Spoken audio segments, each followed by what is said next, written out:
Welcome to episode 180 of Nights of the Storm on Saturday, June the 13th, 2026. I will be your host today, Ashley, and with me is my co-host. Hello, Karen. How are you? Good morning, good afternoon, good evening. Great to see you today. And hello to Zoe.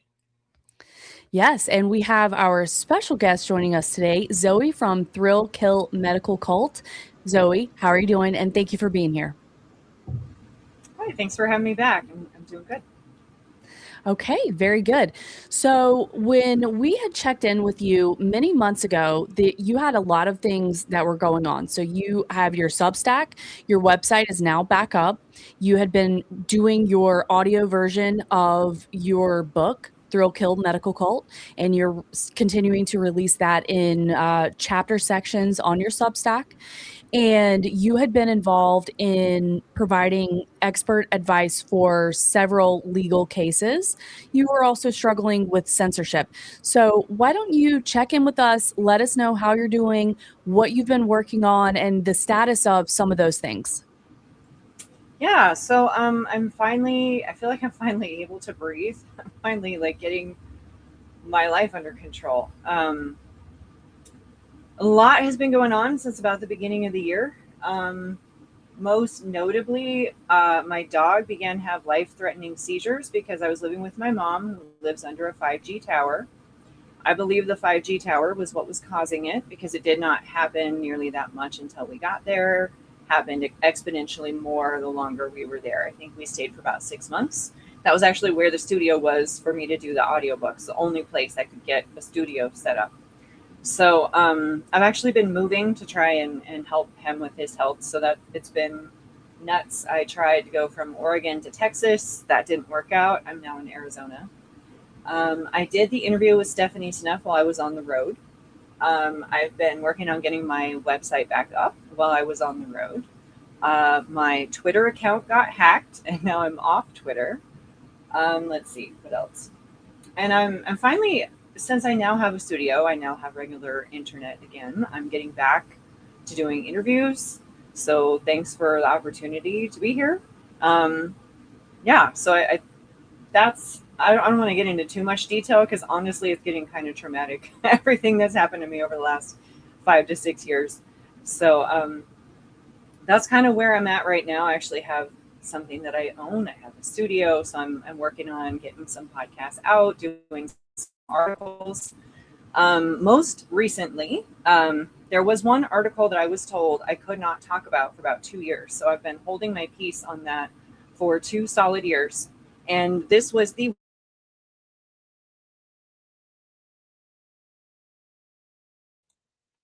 I think Zoe froze up. Karen, did she freeze for you? Okay, so we're going to hang out worst hospital until...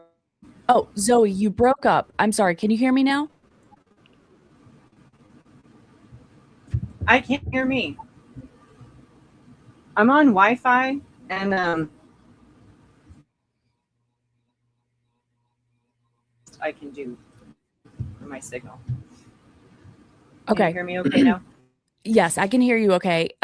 So can you start back at telling us about the article that you were not able to speak about for 2 years? Because you guys started to, I might have started to freeze there. You guys started to cut out for a second. So this might be better. I think that's a little bit better. Can you hear me now? Mm-hmm. Okay, perfect. Can you start back at when you were talking to us about the article that you were not able to speak about for about 2 years? Yeah, sorry, I froze there. Yes, so I've been told when I first met Rebecca Charles, who's the mother of the hospital protocol victim, it was on a Medical Doctors for COVID Ethics episode, and that was about a little over 2 years ago. That day, I promised to help her because once I heard her story, I knew that I would be able to help her go through the medical records and figure out what actually happened to her daughter. Because she didn't have a medical background like I didn't know how to read the records. She had nurses and other people trying to help her get through the records, but they were so traumatized, even just with a page or two, that they couldn't even get through the whole thing. So I spent probably about 2 solid weeks going through 6,000 pages of medical records, and I wrote up a report for her. And she did not have an attorney at that time. She tried for a few years, went through a few hundred attempts at trying to get an attorney. She was victimized by a group called Former Feds that would help Scott Schara, but would not help her in funding her case. So that's why the Schara case got so much press and hers did not. But she now has an attorney. She has Free Now Foundation, which is Alex Meyer's group from California. So they're going to be fundraising for the case. And other people that have read this record too say that this story needs to become a documentary, that no Hollywood couldn't even come up with something this horrific. But there's an open case going on right now. So if there is to be a documentary, which there is talk of that going on, it won't be until after the case is passed. So I wrote up an article, which you can find on my Substack. I also have a Rumble channel on here. You can look up the COVID code, and you can find the podcast on that. I didn't have the heart to have Rebecca come on herself because it's so hard for her to relive the trauma of how they killed her daughter. And I knew that going into the medical record details would be just, I would never put someone through that. So it was hard for me just to read through the record, like just the summary of what they did. I literally had to walk away. There were times I wanted to punch my computer. But we have in that story, what we have is a real life Joseph Mengele story. The ventilator maestro earned his nickname because of how he moved his hands while he was adjusting the ventilators at Glen Cove Hospital in New York. Northwell Hospital is the network and Glen Cove was the location. So I did not come up with that name. That is not for clickbait. That is what the people in the hospital called his coworkers. That's what the nurses called this doctor, the vent maestro. So, okay, this is insane. So one of the things, and I want to get to Karen too to see what questions she has, and I'm sure that it's a lot of good questions. She's full of questions. She's our little philosopher. We talked about that this week. But as far as this situation goes, so this mother originally went into this with her daughter seeking, what was this usual COVID treatment? Like they originally believed what was happening and her daughter was very sick, or she went in for something else and it turned into this? Yeah, so pretty much everything that I said on the Vax Bus about what they were doing to people, like her case exemplifies all of that. I go through the article. Like when I said this, now I have the evidence in the medical record. So she was actually a really informed parent, but her daughter was special needs and she had an aide. And so apparently the week before she took her daughter to the hospital, her daughter had, her name was Danielle. The daughter's name, the victim's name was Danielle Alvarez. So I'm just going to call her Danielle so it's easier for everyone to understand the story. So Danielle was with her aide, and I think her aide came down with something, fever, flu-like symptoms, cough, that kind of thing. I guess Danielle had a fever the day that the aide reported it to her mom, and she was very healthy, like never got a cold, according to her mom, generally. And she got a cough, she got a fever, and she was treated at home with some ivermectin and some antibiotics and just vitamins and stuff. And apparently after a week, she just still had this persistent cough. Fever had gone and there was this persistent cough, and it was worrying her mom because she had never had that kind of a cough before. So when, your special needs only daughter is coughing like that, I can see why you would be worried, especially when everyone says there's a pandemic going on, which she wasn't even that afraid of, honestly. She thought, she believed in natural immunity and all that. But she has this cough. So she's trying to treat the cough. And in the middle of the night, I'm looking over at my, I wanted to get a helper thing, visual, but I'm not on camera, so I guess it doesn't matter. She gave her daughter a nebulizer treatment, which is just an over-the-counter saline nebulizer. The hospital documented it as if she had asthma and she was taking a steroid inhaler at home, which is not what was going on. She took saline, and after the coughing fit, and she was using a pulse ox to monitor the oxygen. And I go into how pulse ox are not accurate. That is not how you want to monitor oxygen, especially in someone, and I hate to bring up racism here, but the way the pulse ox works is it shines a light through your skin and it works on melanin. So the more melanin you have in your skin, therefore the darker complexion, the least accurate it is. Well, she was an ethnicity where it would not be accurate, and she was moving a lot, which makes it not accurate. So we don't know for sure if her drop down into 85, which is less than normal, 95 is normal, was actually a thing. From all I know, her mom said it dropped down to that and it came back up after the saline.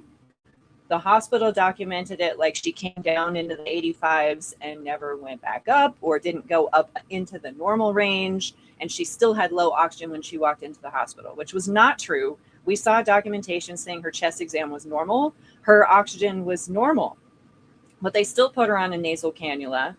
And they said, and they did a chest x-ray, which I read in the article. And basically their chest x-ray read, this is radiology speak translated, I see a spot. I don't know what it is. Must be COVID pneumonia. And I break down like what the technicalities of their language is and what that means and why I came to that translation. Because I've read thousands and thousands of radiology reports. It's still my job actually to read radiology reports. So I do know what I'm talking about when I say that. So they used that in a COVID test, which they did not have the results for, to say that she had COVID and give her remdesivir and admit her to the hospital. And then she was put on a ventilator about 6 days in. And what I said on the Vax Bus, how they were separating people, that to me was the most vile, horrible thing that they did to people. Now, Rebecca, the mother, got to be with her daughter Danielle in the hospital because her daughter was special needs. In my hospital, that's the only way, if you had someone with dementia or someone with a mental disability, was the only way that you could be with someone in the hospital. So her mom got to be with her in the hospital. But her mom started to come down with a fever and a cough and not feel good. And she'd been in the hospital for 6 days. She wanted to go home and shower. Who wouldn't want to do that? And this is what happened to everyone when I was working at the hospital network that I worked for, when I was working for a volunteer network in Oregon that was trying to get people out of the hospitals or keep people from going into the hospitals, we all knew that the second someone needs to leave and go home and that patient is alone in the hospital, that is when they do the thing.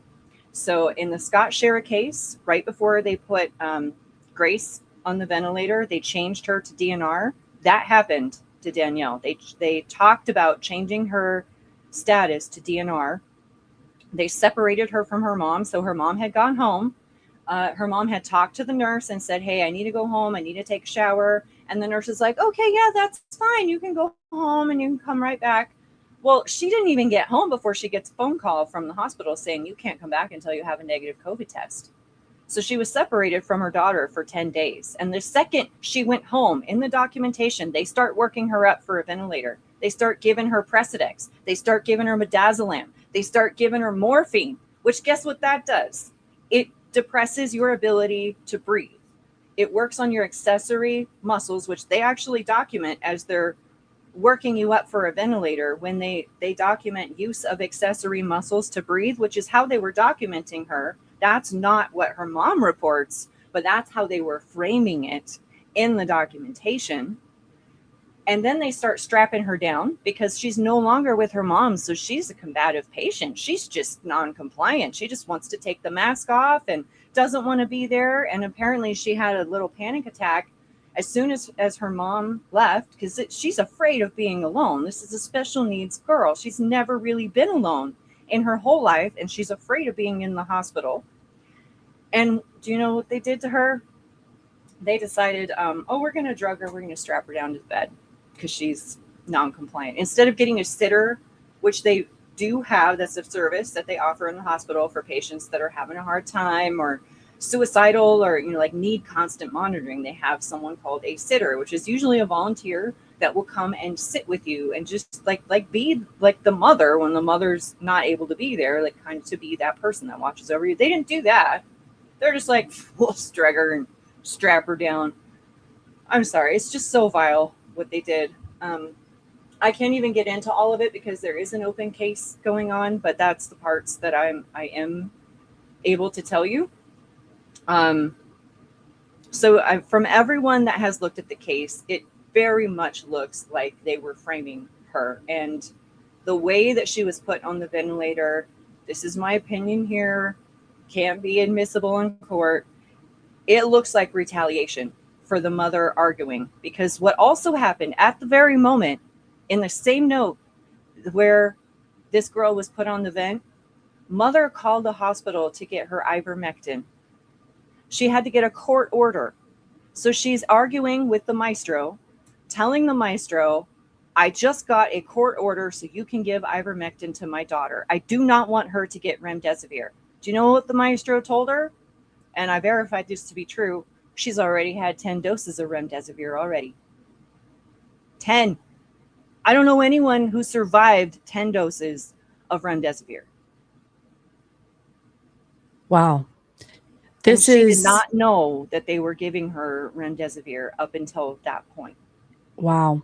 And this is a horrible tragedy, but I think that it just goes to show the level of vigilance that you need to have when you're advocating for you or your family members, just advocating for them in the medical setting. And this mother, it sounds very much like she was still trying to do that. And this happened in spite of her trying to, advocate for her daughter and do what she thought was the best and safest for her child. So it's absolutely horrific to hear these types of stories. Karen, what are your thoughts or questions on this subject? And have you heard of this one before? I haven't heard of this one. However, Children's Health Defense, Polly Tommy, recorded dozens of stories, testimonies from family members who had somebody killed in the hospital from protocols, basically held hostage. There were some stories of heroic hospital staff who helped people actually escape. But if you're interested in hearing more stories, there were hundreds and hundreds of people that this happened to. And there are dozens of these stories recorded on Children's Health Defense from family members who had people injured by vaccines, not only the COVID vaccine, but other vaccines. And of course, it's all personal experience. Nobody can prove that the injuries are from the vaccines, but the parents feel that these injuries are, with their children. There's a strong association. So, of course, we can't prove it. And the same thing with these hospital protocol deaths. There are many, many people who've recorded these experiences with their family being held hostage or just being kept, for a very long period of time until eventually they died on ventilators, almost always. There was one woman who was even more wild than that. And Rebecca was actually on the Vax bus, but Children's Health Defense focused on Shara and did not intentionally not really work with her, because she started something called she was calling the doctors the white coat assassins, and she started her own website where people could come and report hospital protocol stories to her on her website. I think it was called, I forget what it was called. She shut it down.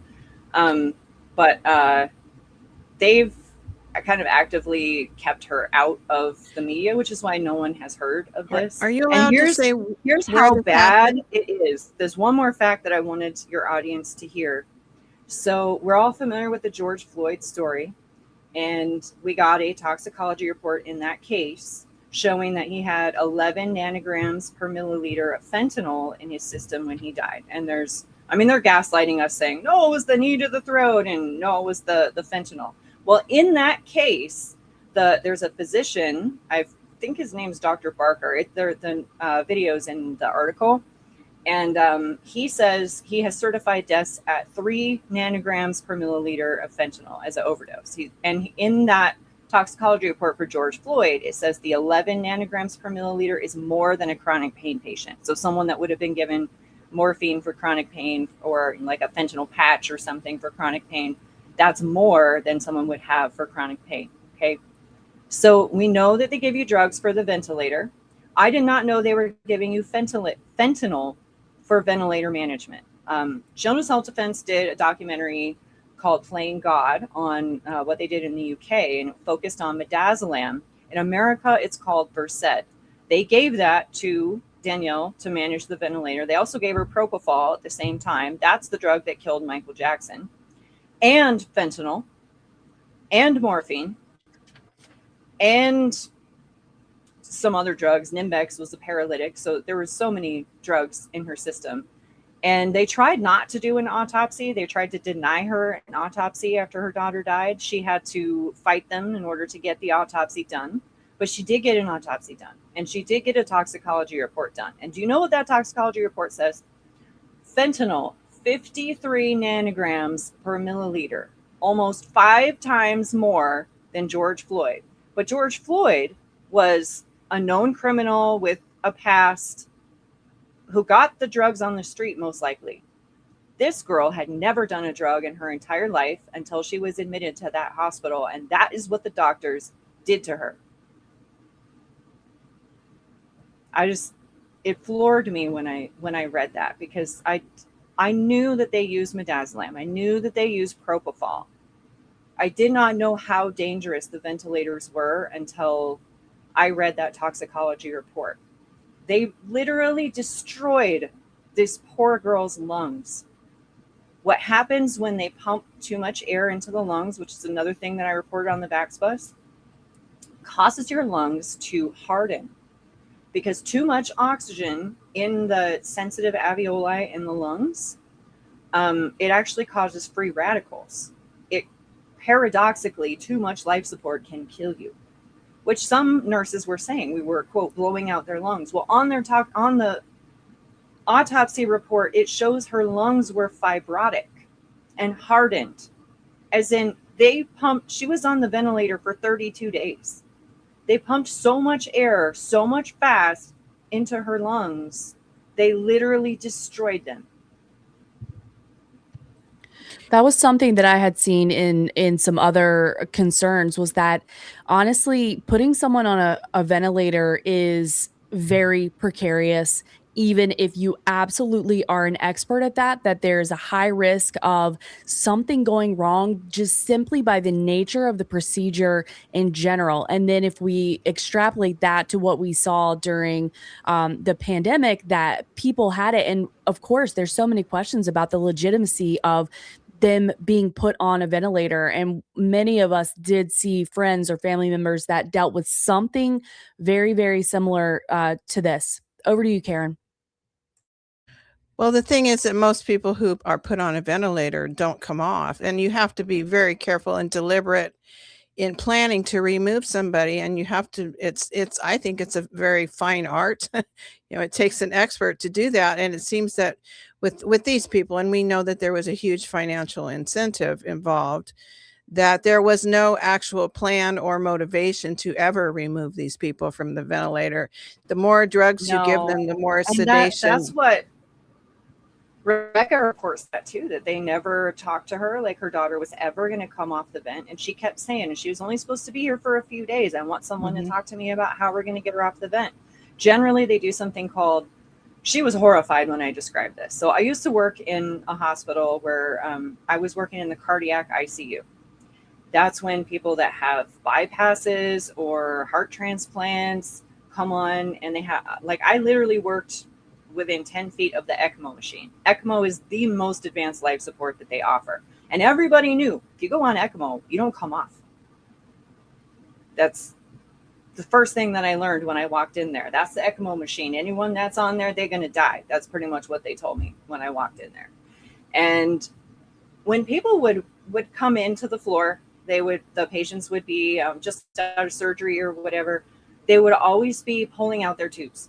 And the nurses would go in, and they would, tell the patient, I need you to stop messing with the tube. And that's why they would strap him down to the bed, because they were constantly trying to pull the tube out. And that's why they drug you into unconsciousness, so you're not screwing with the tube, because it's your instinct to want to rip that thing out and breathe for yourself. And the longer you're on it, the more you're dependent on it, the less your muscles are able to do. Like, they atrophy and they can't do it anymore. So they do this thing called a sedation vacation. That's literally what they call it. Every hospital calls it that, sedation vacation. So like, if a family's going to come in and see someone that's on a vent, you guys out there, if you've ever had a family member just out of surgery or something, you might have experienced this.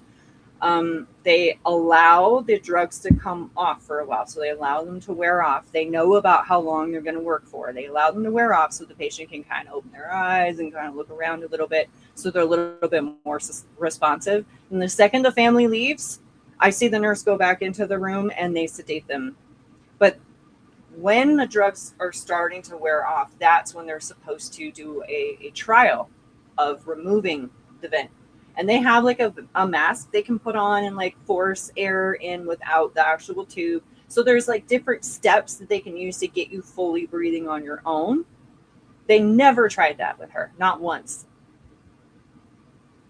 So in your opinion, Zoe, what is the reason that her case, that Danielle's case, did not get the same attention that some other cases did? Like, for instance, you brought up the Grace Share case, that it received a great deal of attention, and it did.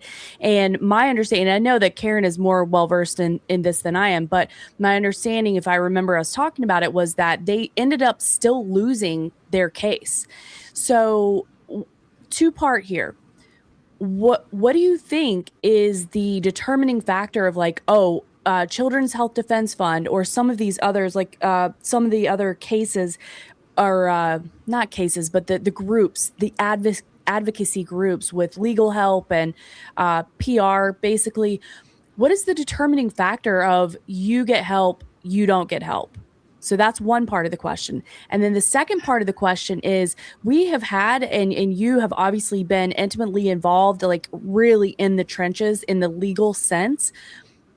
Where is that going? So two-part question, and then we'll head over to Karen. Great question. Actually, Free Now Foundation asked themselves the same question before they took it, because they reviewed the Gray Share case. They know that the Gray Share case lost. I believe he even tried to appeal because he could tell that the judge was biased, and that still didn't fly. He still couldn't get it back into court. So yeah, Free Now Foundation debated that exact thing. Like, so what makes this one different? And the difference is, they're not calling this a malpractice case. They're trying to pierce the PrEP Act. And it is one of the only cases that is trying to pierce the PrEP Act and not allow them to use that as a shield, because that's why every case has been removed. And really, like, just a lot of them didn't even make it to court, because they all just claim PrEP Act protections. In fact, Rebecca had to ask me one time, well, isn't this malpractice to do this to somebody? And I said, well, okay, so the definition of malpractice is they have to do something outside the standard of care. They made the standard of care to kill people. So no, they made it legal to do this. And that's the problem. So this case is trying to get around the PrEP Act, because they're saying it's not a malpractice case, and it has nothing to do with the PrEP Act. And they're actually getting to the point where they're doing depositions. And actually, I don't know if I'm allowed to tell you this, but I'm going to tell you this anyway. Rebecca reported to me they just did depositions about 2 days ago, and she was personally deposed. I think they've put off deposing the maestro, so the maestro still needs to be deposed. But she was deposed the other day, and they were trying to make it seem like it's COVID, of course. And she was pressed to tears. She had to be removed from the courtroom, and her lawyer had to give her an Advil so she could compose herself. Even the court reporter was crying because of how awful this was. And the attorney said they would not want this to go to trial. You don't want a crying mother making the entire courtroom bawl their heads off and then have a jury rule on that, because you know what the jury's going to do. Yes, the emotional presence of a grieving mother, and just the emotional pull in general is honestly, and that's something, even if you're looking into like the study of propaganda, which Karen and I have been talking about that, been studying that, that the emotional element is so important, that, emotions are greater than your facts. And in this case, she has the facts on her side, but her presence would be very powerful, 100%. And I know the answer to your first question, why this case did not get as much press, but I am not allowed to answer that question. Okay. Yeah, there's a lot of inside information that I would probably get in a lot of trouble for if I said it. Yeah, I want to answer that question, but I'm kind of afraid to. Yeah, that's okay. So maybe what we'll do is, just as you continue to have information on the legal cases and you get to a place where you feel comfortable being able to discuss this without, any legal issues or otherwise, then we would love to hear that. Karen, what are your thoughts or questions? I protect yourself, Zoe. I'm glad you're making that choice. Things are rough enough for you anyway, so you have to protect yourself so you can continue to fight the good fight. And I do know that the Sharas are wealthy to begin with, so I think that may play into this a bit. And also, Scott Shara is very composed, whereas this mother perhaps is not quite so composed, but he is very composed and measured and well-spoken and diplomatic. So, there are differences in the two cases. And I did watch the whole entire Shara trial and covered it on the David Knight Show when we guest hosted. So I'm very familiar with that. And I think that all of us know, or most of us here know, that, you have to be your own advocate. You have to, if you're going to be sedated or even go to sleep, you need somebody there to advocate for you. And in this case, even having an advocate and having somebody there with you 24/7, it still didn't keep you safe. It's still, and one thing that was done in most cases was to remove the witnesses, which I find is the most inhumane thing that you could possibly do, is remove family members from a sick or dying person's presence. It's the most absolutely inhumane, sociopathic, psychopathic thing that anybody could possibly do. So I just wanted to make those comments. And this is the same thing with elder care. But I know one story, a woman said that she was there alone, but she knew she had to hydrate. So she found one of the little paper cups and she kept herself moving and she kept drinking little paper cups of water from the bathroom. And she did eventually have somebody help her escape. A tech came by and told her, I'm going to leave this door open at so-and-so time. Go out. So somebody helped her escape, but she managed to keep herself alive by hydrating in private, on her own. So we really have to have our wits about us here. So anyway, thank you for sharing the story and fighting the good fight, Zoe, and I'll let you continue. Thanks. I just put the answer to you guys privately so you guys will know. But, great. Okay. Thank you. Yeah. Thank you. So one of the things that I have been curious about, Zoe, and because Karen brought up advocating for yourself and your loved one, especially if they are a vulnerable person, right? So yes. The question is, how do we do that in the event that you actually need medical assistance? But there's an added layer of complexity because, as Karen said, as you established, these families were already trying to do that.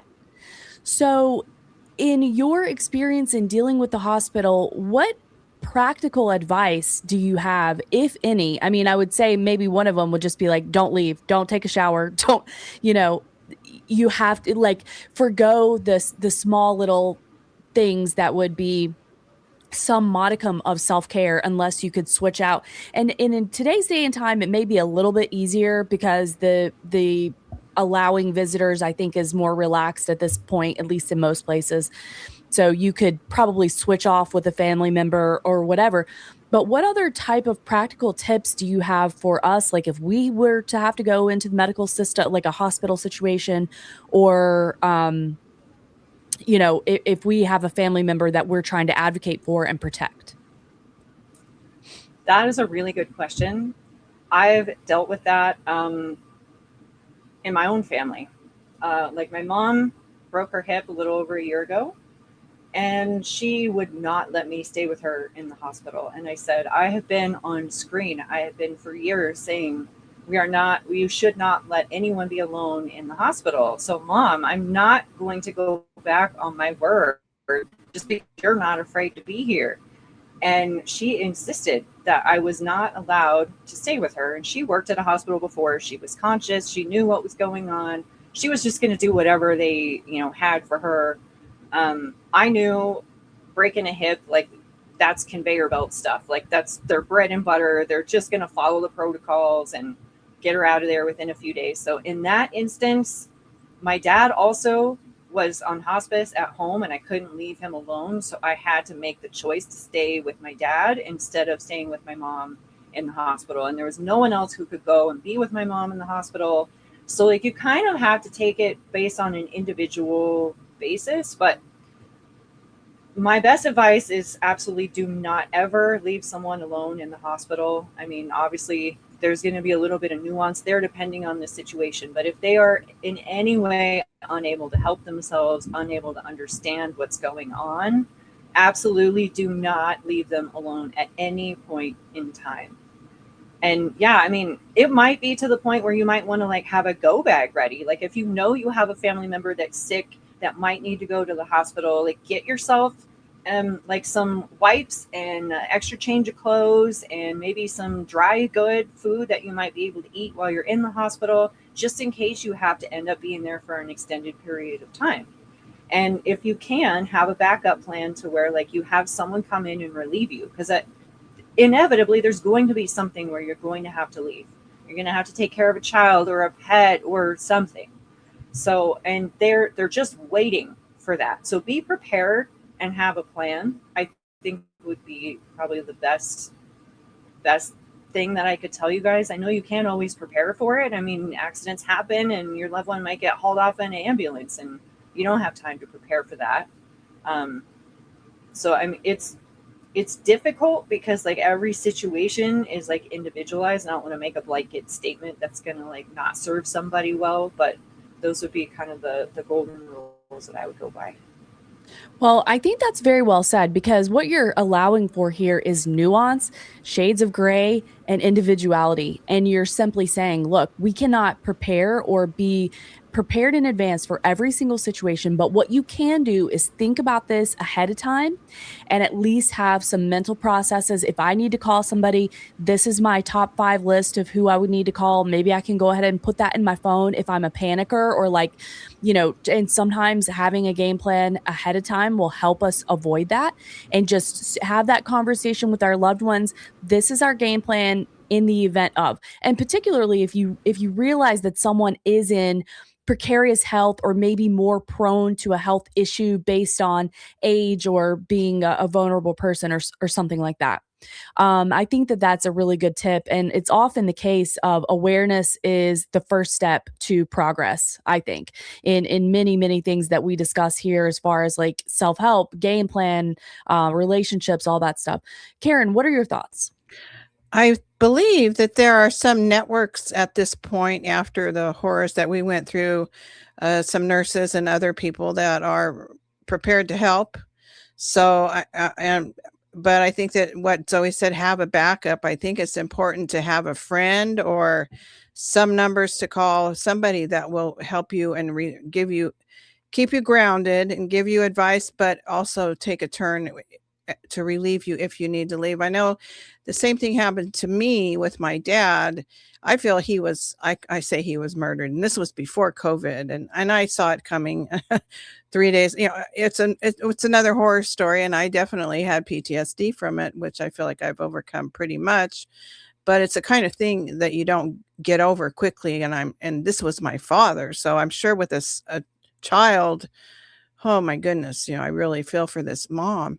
But when I left, that's when he died. But I had been there all day and I couldn't find anybody to back up. And I had called the people who I would use for backup. And there's like, what do you want? He's in the hospital. What can we do? And so when I went home to get some things to go back and spend the night, that's when the nurse called and said he died. So, and I'm not accusing anybody of doing anything at that particular point when I was gone, but it is interesting that that's when I got the call. So you're right. We do need to think ahead and have a plan. Absolutely.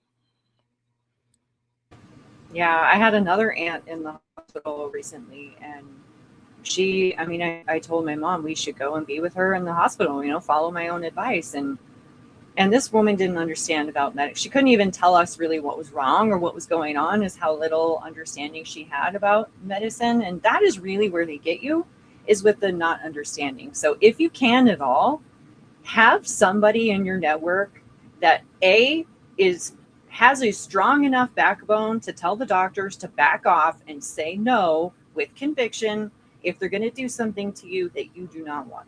Make sure that they're on the same page with what you want and what you don't want. That would be really key right there. And I get so angry about the whole, just like you said, Karen, that's the most predatory thing, is isolating you from your support system. And that's what abusers do. And the second they made that policy, I was like, they're experimenting on people and they're making sure that there's no one around to witness what's going on. How is that not predatory and exploitative? Come on. Can I read a comment from the chat? Free RN says, I witnessed a doctor begging the CEO to let a husband come in to hold the hand of a dying wife who did not have COVID and had an outside door next to the room. So somebody could have come in from the outside without going through the whole hospital. The CEO heartlessly refused. It still pisses me off. I know people who I guess my mom's best friend had her mom was in a hospice, like a skilled nursing hospice type place. She had broken her hip. They wouldn't fix it, so she was bedbound. And they were on and off doing full lockdown, and then you can come in with masks, and then, depending on whatever their PCR test results were that day, I guess. Well, they called her and said, your mom's dying. You need to get down here. So she goes down, drives down from across state lines, gets there, and they had just changed the policy from the time that they called her to the time that she got there. And they said, oh, no one can go in. And she's like, but my mom is in there. She's dying. You just told me. And they would not let her in to see her mom. And I know I've heard too many stories like that. And those people will never get those moments back. And I thought that the healthcare industry was there to make sure that you get those precious moments, because that's closure. You will remember that for the rest of your life. That is not for the person that is passing. That is for the survivors. And that is what the hospitals took away from people. You can't put a dollar amount on that. Yeah, it was, I think that most of us probably have somebody that was in the hospital during that time in their family that they watched this type of thing happen, or that they knew that they had to be there alone. And it is one of the most inhumane things that we could do to our fellow, man, to, even if we don't know them, it's not good. That people in isolation that's why, in prison, what is the most severe punishment that you can have? It's solitary confinement. That is no interaction with another human being to have a conversation with, to hold their hand, whatever.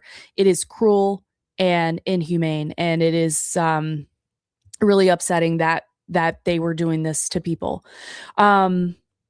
Karen, do you have anything else on this? Because we have several things that we want to get into, and hopefully I don't know that it's going to be lighter, but maybe it'll be lighter than some of this really heavy material that we'll move into towards the second part. I have a question from Jason. The hospital usually has a patient advocate office. How much can they help? I've looked, so I know that there is such thing as patient advocate. From my experience, they're almost never involved in a patient's case, at least from what I could see from the medical record standpoint. And if there were a patient advocate around, there should be a note or some sort of evidence that the patient had consulted with someone, or they might even just report, hey, my patient advocate said I should do this, and they tell their doctor that. I never saw anything like that, so I don't think they're really that active. One of the nurses from the Vax bus, Gail McCrae, said she was going to become a patient advocate. I think she was looking into starting her own patient advocacy service, because that is the person that you should go to. Like, that's normally supposed to be the person that tells you, like, I guess kind of gives you more, does the thing that the doctor should do, like give you informed consent, and then like guides you which way based on your desire and what you want, helps you advocate for yourself. That's what they're supposed to do. I honestly don't know anyone who actually does that, or I've never known a patient that's worked with a patient advocate.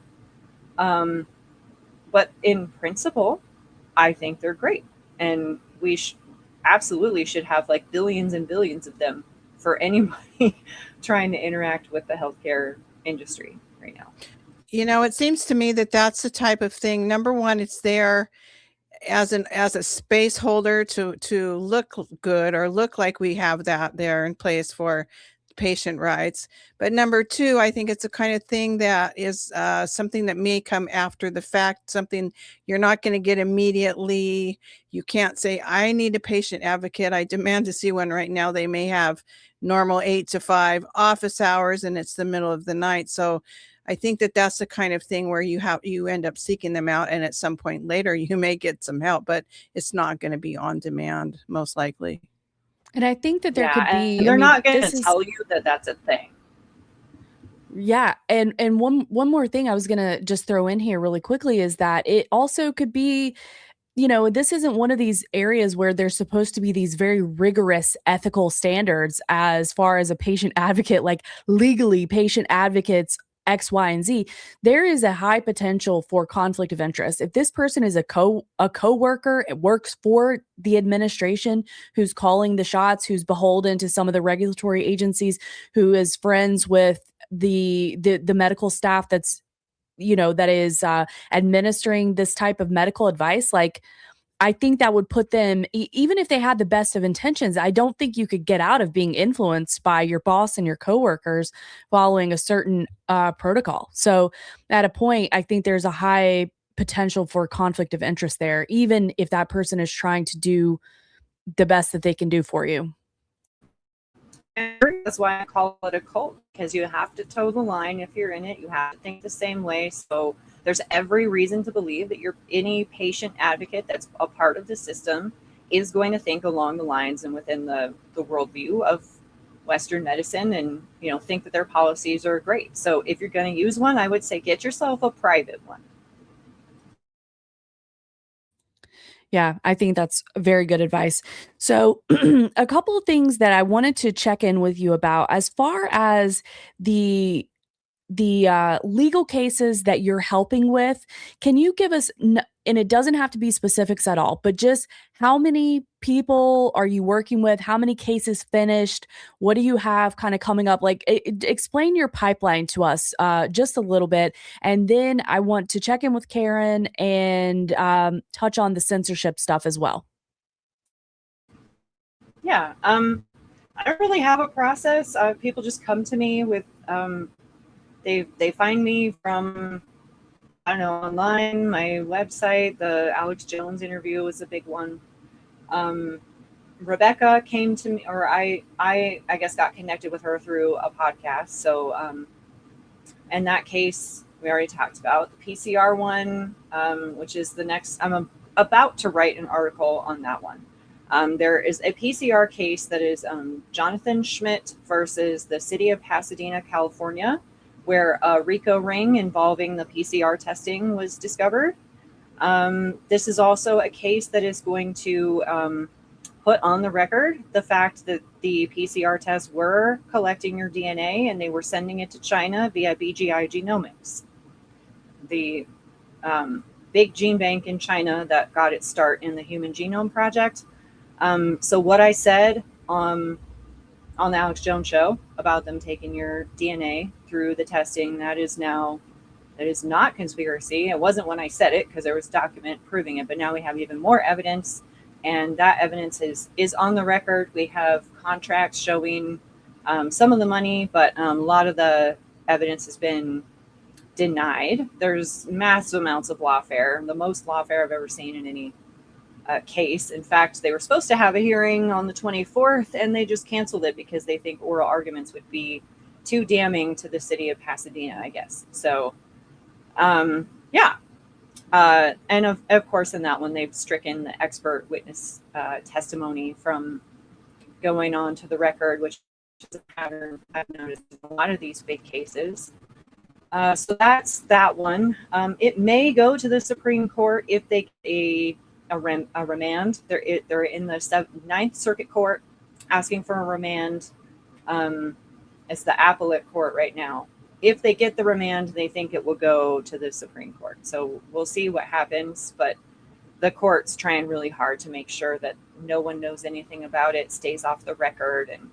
And even the attorney, like, I'm not even supposed to be telling you this because the attorney kicked me off the case because of a personal difference. I told her when she was ready to go on podcasts, I said, you're not going to be able to micromanage every bit of the podcast. You can't edit every little thing. It's going to be live. So I just explained to her, and she got mad at me for explaining that and threw me off the case. So, but the plaintiff has told me you're able to share anything that's public that's on the record. So I will be publishing that. Since it just changed, I'm reworking it, so it'll probably be a few more days. There's one other case that I did. It was a hospital protocol case, but they weren't trying to challenge the PrEP Act. That was through Werner Mendenhall's group, and I guess Werner Mendenhall just passed. So, but it wasn't with that. It wasn't with Werner Mendenhall. It was a different attorney. I haven't heard anything on that one. They tried to strike expert witness from that case as well. So it doesn't look like that case is going to go anywhere. I'm told I'm supposed to come back and do something. And then the other one is the CHD sponsored case for Michelle Spencer, Nurse Michelle Spencer. She was also on the VAX bus. She was and died suddenly. She is working for a hospital in California as a nurse in the labor and delivery. And she's saying that after the COVID shots, there's a 400% increase in dead baby deliveries. So horrifying numbers coming out of there. The hospital's already been challenged for not reporting that and had to pay in settlement, I think 1.3 million or something like that. And that was, they were supposed to report this data to a public regulatory database. They didn't even report it to the database. That is how damning this information is. And that is not going to go to trial. There was some lawfare going on with that too, of course.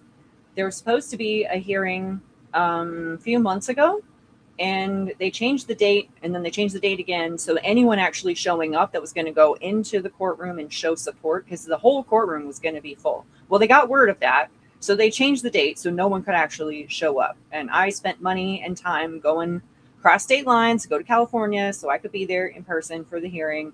Other people did too, flew there, took time off of work and everything, took money. And the courts knew that. So they just decided, we're going to cancel, make sure that all you guys spent your money for nothing. So they did all that. And in that hearing, which did finally happen, they decided it's going to go to arbitration. There's not going to be a trial. So we are probably not going to get that evidence into public view. It's looking pretty dim. Can you explain to us? Can you explain to us a little bit, Zoe, what does arbitration mean exactly? Like, I can imagine what that means in like a divorce situation. We're trying to have the mediator, we're trying to work this out, but I don't know I can't necessarily envision how that would work in this particular case. So if you can explain that to us. Yeah, so it's pretty much the same thing as like a family divorce court kind of arbitration. In medicine, it's used a little bit differently. Like if you go in, you see a surgeon, like a plastic surgeon or an eye doctor or someone that's not going to have like medical insurance generally, because the medical insurance, there's already a liability clause, so they already have like liability built in. If you're just going to be self-pay or paying someone directly, a lot of times they will give you a legal document and it'll say you can't sue me if something goes wrong. We're going to go to arbitration instead. And it's the same thing, like their party gets someone to represent them as a mediator, and then your party gets someone to represent you as a mediator, and then you talk about how you're going to work it out. It doesn't go to court. I don't think you can get like I'm not an attorney, so don't take this as legal advice, but from my understanding, you can't get like the full amount of damages that you might be able to be awarded if you were to go to like a trial kind of a process. So it keeps the person who might have been sued, it like protects them because they're not going to have to pay out as much. They're not going to have as bad of a penalty. And it also makes it so like it's not going to be like in court public information, which is great if you're a plastic surgeon or something, because then people can't, put it on public record. Oh, that guy totally botched up my surgery. You don't want to go see that guy. Because everything in medicine, as I'm realizing, one of the reasons why I am so censored is because you cannot foster distrust of the system, including the doctor that you saw that might have botched your surgery. Because it's all about, to them, it's all public perception. The whole like anti-defamation thing, that's huge for them. Yeah, that's a good point.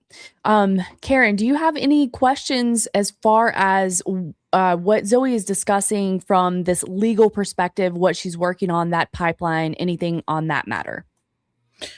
Well, I was going to go to the trial, but I didn't want to be seen there because that's local to me. And I didn't want to be on the evening news because of family relations. So that's interesting that ended up happening that way. And I'm not surprised. And I'm going to jury duty on Monday morning. Oh boy. So no, I don't really have any questions. Just okay, some comments well, there. Don't forget about your right to jury nullification.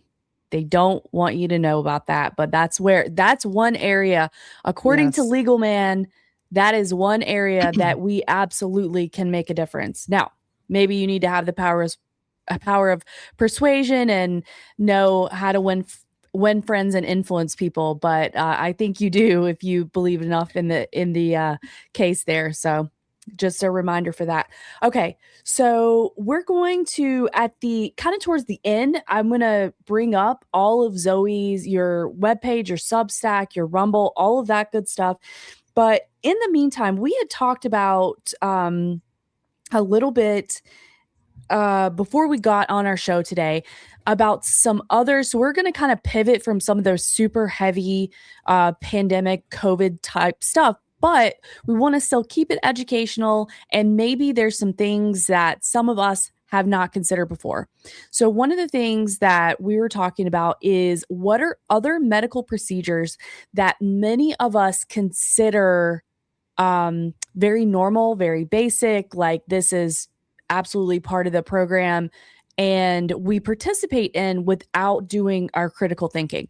And I want to give a disclaimer that obviously none of this is medical advice. Okay. We are simply asking questions and we want to present food for thought and to empower people to do critical thinking and advocate for themselves and make the best decisions for themselves, not medical advice at all. So Zowe, we talked about a podcast that you had done on your Rumble channel. It's showing 4 months ago, and it's called Never Just the Tip, Truth About Circumcision. So that is a good example of something that is done very often, but without the context of medical necessity whatsoever. And I know that Karen has done some digging into this subject and did present some information on that a little bit as well.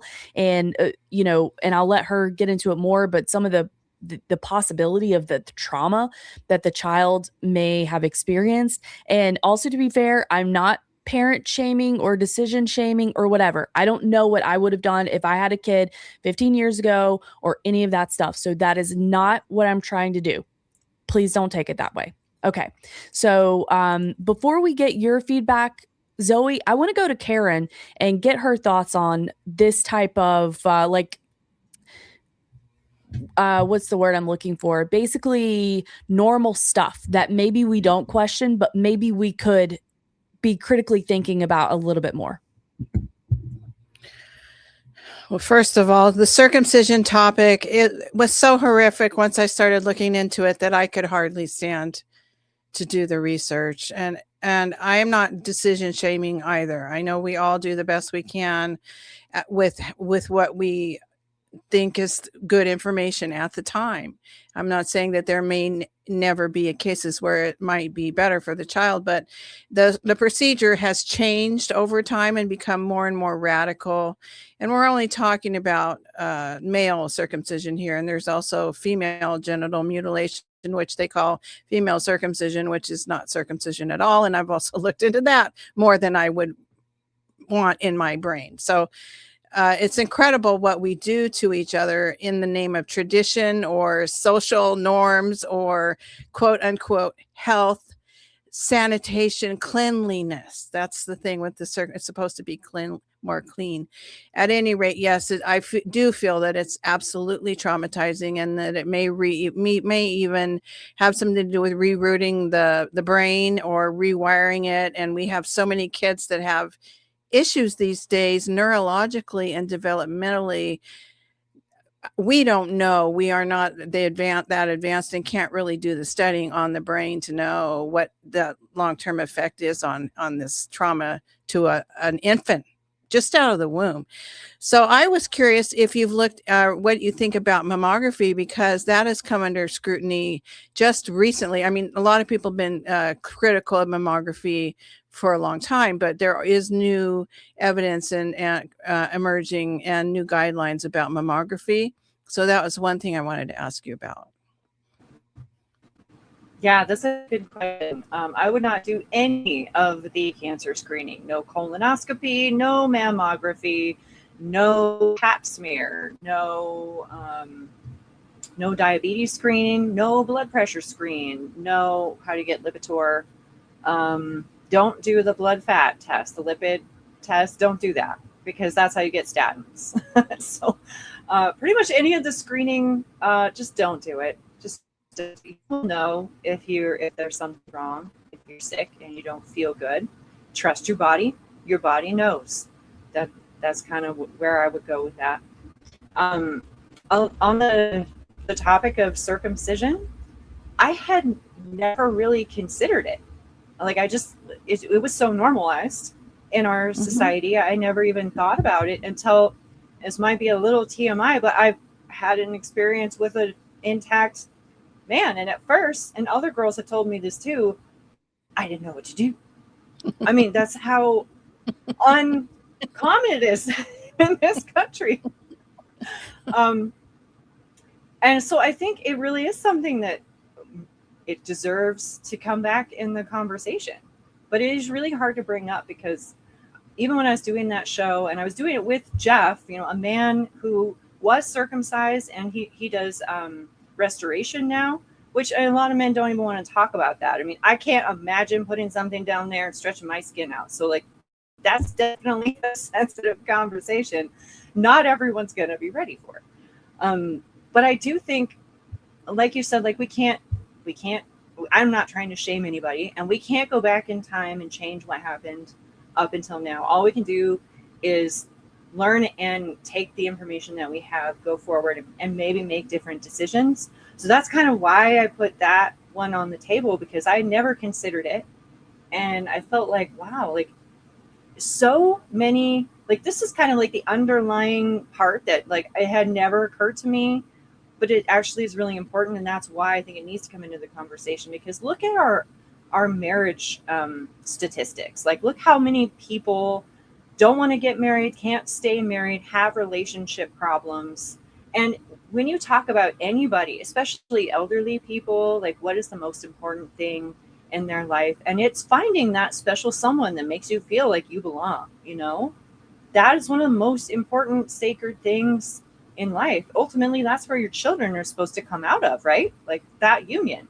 So I feel like that is the societal problem that has been started by that. And we didn't even know that that's a part of why we have that problem, is that something that happened in infancy to these males has made it so they can't relate and can't bond with females the same way as someone without that. But if you have gone your whole life, like my mom used to say, the kids at like Dornbecker Children's Hospital that have leukemia, that you just like, you look at them and you want to cry. Like, how could you live that sick of a life? And but my mom would say, well, in those kids, they're wandering around, they're happy, they're playing, they're smiling.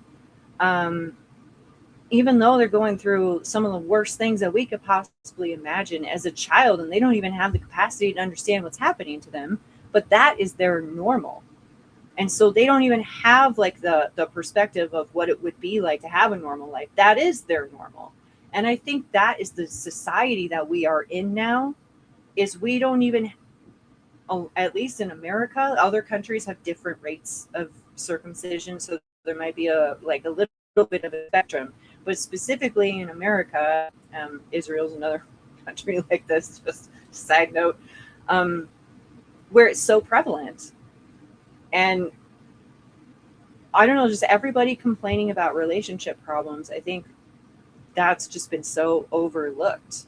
Like, what if you've been numbed, and your whole life you've been numb to something, so you don't have, it's like having a limb that you never got to use, and then you finally get it back. What are you going to do with it? I mean, it just, the societal effects of this one medical procedure are so profound. It's really hard to wrap my brain around. So I do think we should bring it back into the conversation, because at least parents now can start to make changes if they're informed and they choose to different decisions. Putting that if out there, not shaming you guys, you can make your own decisions. But should you choose to make different decisions and decide not to do it as much, what would that do to society over time? Yeah, and I do know some people that are making and we have some in the chat. We have a couple that is they join us in the chat quite often, and we love them. And they have the blessing of a baby on the way, and they have made the decision not to do that to their child. And I do think there is a resurgence of this, and I think that for many of us that want to be in the truth or liberty or anarchist or libertarian, like whatever you even call it, type of space, because those values are built on consent, the consent of the governed, right? Well, in this case, there is no possible way whatsoever to get consent from that child. And of course, well, we don't have consent to be born. We don't have consent if a cesarean needs to be done. I get it. Okay. Like, I'm just trying to say that there is an element of that the child does not have consent in any shape or form. And I think that many of us are starting to realize that, and as you have said, like these huge societal problems, consent is often so often it's lacking. And I think that if you start to cultivate an awareness about this and the consent of the child and making decisions for them, and you start having consent conversations with them, this is why we didn't do this, because it was not medically necessary for your health and well-being, and you couldn't have a say in that, then I also think that could start a productive elevation of thinking about some of these things. Karen, what are your thoughts?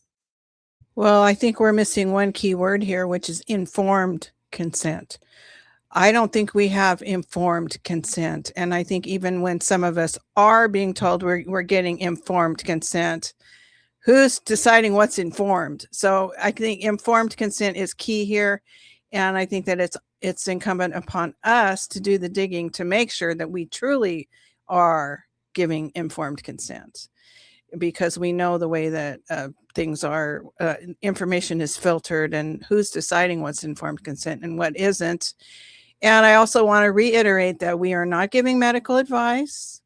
We're not judging anybody's previous choices, and we are not psychological or relationship experts. We're just giving our what we consider to be informed opinions. Yeah. So I'm glad that you brought up mammography and some of the other screenings, and they are not considered medically necessary. So to try to add a little bit of the other side of that, Zoe, as far as your recommendation or your statement of like, I would not pursue these screening tests or whatever, is that because of the likelihood that exactly what you said, like, what are the odds? Oh, you have high cholesterol, like almost like the odds are going to be stacked in the favor of the medical industry that you need to be on a medication for one or many of these things? Or is it submitting your, like your blood or whatever to the medical industrial complex? What is your reasoning for saying I am foregoing these screenings? Twofold. The screenings are primarily just to make money for doctors. Most of the time, the tests don't even mean anything. So whatever numbers you get, they don't actually mean anything. They're just a way for them to give you some sort of therapy, surgery, drug, whatever, in a nutshell. And then the second part of that, well, a lot of why they give you advice is because they think that you're going to develop something for life. What if their basic understanding of that is wrong? Like for cancer, which is what they like to screen you for, they think it's a genetic disease. Well, my friend, David Rasnick, who's been studying cancer for 40 years, I don't have it next to me, but he just put out a book called The Outsider, Personal Essence into the Essence of Cancer. And I've talked with him at length about what causes cancer, and most of the screens that they're going to give you are based off of the genetic hypothesis that is what causes cancer, that it's your genes that's wrong, and that's what gives you cancer.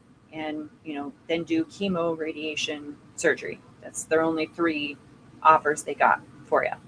Well, according to Dave, and you can go back, you can watch my interview with Dave where he describes this himself. So this is something I learned from him. I think it was in the Turbo Cancer episode. And he said, if you do surgery, this is something that I had never, ever thought of before. He says, cancer is not genetic, it's environmental. So it's basically kind of like, say your G just wrote, it's the whole of all of the environmental poisons, toxins that you've been exposed to over your whole life. And because it's not just one thing here, it's not like you can just, give yourself cancer off X amount and every single time of this toxin will give you this kind of cancer. That's not how it works. Every individual is different. Everyone's had different environmental exposures. And it's when the cell turns to aneuploidy, which is unbalanced chromosomes, and how they get that way is through systematic poisoning. So the more poisons you have been exposed to, air, water, food, that is in your body that you can't get rid of, the more likely you are to develop that state and not be able to get rid of it. He says cancer is so unstable, it usually goes away. But the ones that do actually grow and proliferate, when you treat it with radiation or chemo or surgery, is supposed to kill that off, right? Specifically with surgery, you're cutting out a hole where there's a whole bunch of cell growth. And it needs space. Cells actually get messages about how closely packed they are. when you cut out a hole, you make room for them to make more. So they actually get the message, oh, grow, make more here, which is why some people say, oh, cancer, surgery actually causes cancer. And now we're starting to see a lot of women that have had hysterectomies like I have. They have like a macerator machine, which like it mixes up all the cells in the abdomen before they actually remove the uterus from the abdomen. And now they're finding that, oh, it spreads all the cancer cells around. So women are getting cancer from that procedure. So paradoxically, it actually makes it grow more. Same thing with chemo and radiation. So the premise is that we know that chemo and radiation is toxic. It kills all cells. It's not cell specific. It's not like, oh, I'll kill a healthy cell and a cancer cell, or I'll kill a cancer cell. It goes. So I'm going to make camera again. Okay, yeah, I was going to say we're losing you a little bit. So when you do the chemo and radiation, since it's not specific, the whole idea is the doctor would kill you if he kept giving you that treatment. So they have to cut it off at a certain point before they actually kill you and all of your cells. What that does is it weakens your healthy cells, but the cancer cells, so you're familiar with the idea of like antibiotic resistance. That's basically what you're doing with the chemotherapy and the radiation. The cancer cells that survive are the strong ones that are resistant, and they will grow back, and they will grow back first. And when that happens, they just say, oh, the cancer progressed. I guess the chemo and the radiation didn't work. So my dad, my grandpa, who had 2 wives die of cancer, told me he would never do chemo or radiation. He had none of that information. He just knew what each one of his wives had to go through before they passed. And he said, it is so awful. I would never wish that on somebody. And I've heard cancer patients say the same thing, that the chemo is so awful and the radiation is so awful that they think they would rather just deal with the cancer than have the side effects from all of that. So, and I know that it's one of the biggest money makers for doctors too. So unfortunately, guys, my take-home message is you got to be your own doctor. You have to do your own research and inform yourself, because we've just been dealing with this Western medicine paradigm for so many years now. It's over a century now, that nobody is alive now that remembers what it was like before that. But people didn't used to get cancer like this. People didn't used to get chronic diseases like this. And I'm a true believer that we can heal ourselves, but we're going to have to do it ourselves. And I was just thinking of this phrase the other day, like, I ate my way into my disease and I could eat my way out. And I think that's more the mindset that we're going to have to start programming ourselves into. This is not a situation where we can get, one pill for one disease and everything's a quick fix. A lot of natural medicine or alternative medicine is not instant. It takes time. You have to put effort into it, but you get so much more benefit out of it than the Western medicine system that just keeps us sick and dependent on it. Yeah, one of my problems, even many, many years ago, when I didn't know even a fraction of what I know, and I know what I know now is only a fraction of, some of these questions and issues and things like that. But one of the things that always bothered me is like, yeah, but what caused it? If you're in business and manufacturing, there are high standards for something known as a root cause analysis. We need the root cause of why did this happen, and we need the game plan that you're presenting to us to tell us why it is not going to happen again. So what has been addressed and changed and implemented to prevent this from happening? So I always wondered, but why? But what is the root cause? And that was something that I just knew it was off. I was like, yeah, but it doesn't make any sense. You're just saying like, oh, this is just because of this. That's just, there's a guy out there who makes videos about the English language, and his catchphrase is because that's why. And that's what I felt like when I was like trying to figure things out and going to a doctor like, "Oh, I'm dealing with depression, but why?" Now I know that in the case of depression, like there's so many moving pieces and there's a lot of nuance and layers of complexity with that, but it was just something that it didn't make sense to me. "Oh, you're depressed, so we're just going to give you an SSRI." Like it's that willy-nilly. It is so easy to get an SSRI prescription.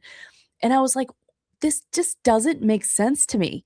So, I want to go to Karen, get her thoughts on this, and then I want to see if there's any other common things that we're not considering. Over to you, Karen. Well, we all know I'm the cancer queen. My little brother had leukemia, and so I've been living with people with cancer all of my life, and we were always told, my parents were always told, that although he did survive the leukemia, he would end up with some other kind of cancer at some point, which would be from the chemo and radiation. And he hasn't. He's had other health issues, but he's done really well. So we've been truly blessed. And he always had a great positive attitude, and my family always had a positive attitude, and there were lots of prayers in the little town going up for him. And then the doctor he had at Stanford was that had a completely experimental program, and he also had a positive attitude and tried to keep things quote unquote normal family life for the kids as much as possible. So positive visualization. He's teaching 3 and 4-year-olds how to visualize their bodies fighting off the cancer. So, he had a lot of good. Every doctor's not a monster, let's put it that way. This man was truly a hero, and he had parties. He died a couple of years ago, but he had parties, Christmas parties, for all of his patients and their families that survived over the years. And my brother went back 30 years later and to the Christmas party with his doctor. So there are good medical people out there. So we have to remember that. And I don't want to demonize all of them, but I do think that over the years, cancer has absolutely increased. And there's no doubt. I mean, I watched my 40-year-old daughter-in-law chemo herself to death, and she chemoed herself right up to a week or two before she died. And she had 4 young daughters. So it's just a horrible experience to watch, and those girls are traumatized, and there isn't enough help for the family members after they go through that. Because after you've watched somebody die like that, especially your mother when you're a child, the trauma, nobody's addressing that trauma. And so I think that somebody said, we're in a constant trauma loop over and over in society these days. And I think that's where the medical system seems to be feeding into that. The media, so many things are feeding into that. And then you were talking about, I said, let food be thy medicine, but even the food, the nutrients are gone from the soil these days. And you interviewed Stephanie Seneff, and she talks about glyphosate, which destroys the shikimate pathway in the soil. So we also have, our food is not providing the nutrition that it used to provide. So we're really in quite a mess here. And I think one thing I would add is that our thoughts truly are incredibly powerful, and we can create with our thoughts, and especially if we're joined together in a group, creating for a joint purpose. So you really have to keep a positive attitude. And you said your body can heal. I think our thoughts also play a huge role in that, because your body is listening to your thoughts. So I just wanted to, those are just some comments I have. But yeah, the whole the alternative cancer thing, that is my wheelhouse. And there are a lot of people now that are looking for alternatives and are realizing, for example, biopsies. I'm in a lot of groups, self-help groups, or people looking for other ways to be informed or to have some kind of community. And it's well known in those communities that a biopsy is very much may potentially allow the cancer cells to escape into your body. So there is more awareness of that. Most of the cancer patients will tell one another, if you're going to do alternative, don't tell your oncologists. A lot of the oncologists will say, if you're doing alternative, don't tell me. Something you're doing is working. well, I'm going to say it's the treatment I'm giving you, but whatever you're doing, keep doing it. So I think, things change and awareness is out there and it's growing. So that's I think, really positive thing there. Over to you. Yeah. So, very good insight, very good, contribution from both of you on this subject matter. So, what are some other things in your experience in the hospital world, Zoe, that you are like, this really isn't needed? I know a lot of people voluntarily go under the knife for plastic surgery. And obviously, that is not medically necessary in most cases. Now, I have seen elderly people have to have a little eye surgery because their eyelid skin was like interfering, kind of pushing into their vision or something small like that. But for the most part, most plastic surgery is simply cosmetic. But are there that and other things that you see people doing that are really maybe something that's not on our radar as much, but is exposing you maybe more than you would expose yourself to the medical industry? Well, we covered the big ones. Organ transplant comes to mind. That's not something most people will need in their life, but it's been something that's come up a lot. And while I was in the system, I learned this little factoid. And before I learned it, I had already decided I would not put myself on the organ donor list. And I would not. Yeah, I would not. I told all my friends, don't do that yourself. Don't take an organ. Don't donate an organ. And a lot of people think that that's a controversial statement because we're killing people. What about people that need organs? Well, so when I was working for the hospital, one of my employees was a girl about my age, and her dad needed his second kidney. So he had already taken a kidney from somebody, and now he's going to take a kidney from one of his children, were the only matches that he had. Because if you've already been on the transplant list, you're going to get to the bottom of the line. So the only way you're going to get that done is if you find a compatible person yourself. So a lot of times they look within the family. Now, this is a kidney transplant, so they don't have to kill the patient for the organ transplant. So there are organs that will kill you, and that's where like the whole black market thing comes in. The kidneys are a little bit different because you can go without one. So this was one where they're not going to like take it and put it on the market necessarily, but every organ that is transplanted will only last up to 10 years, meaning they're going to need another organ after that. So even just from that perspective, not even looking at the black market, which I didn't even know at that time, I only learned that recently, I told people I would never do that because, first of all, you have to be on a transplant list and you're waiting for somebody to die before you can take their organ. And then you have to be on these drugs for the rest of your life that are going to shut down your immune system. And apparently you're only going to get about 10 years out of it before you got to go through that whole thing again. So if you are an organ donor recipient of 2 organs, then that means 2 people most likely have had to die in order for you to live. Well, I'm not prepared to make that moral state math equation. I'm not prepared to answer that question for anybody, but I just knew that that's not something that I wanted to take part of.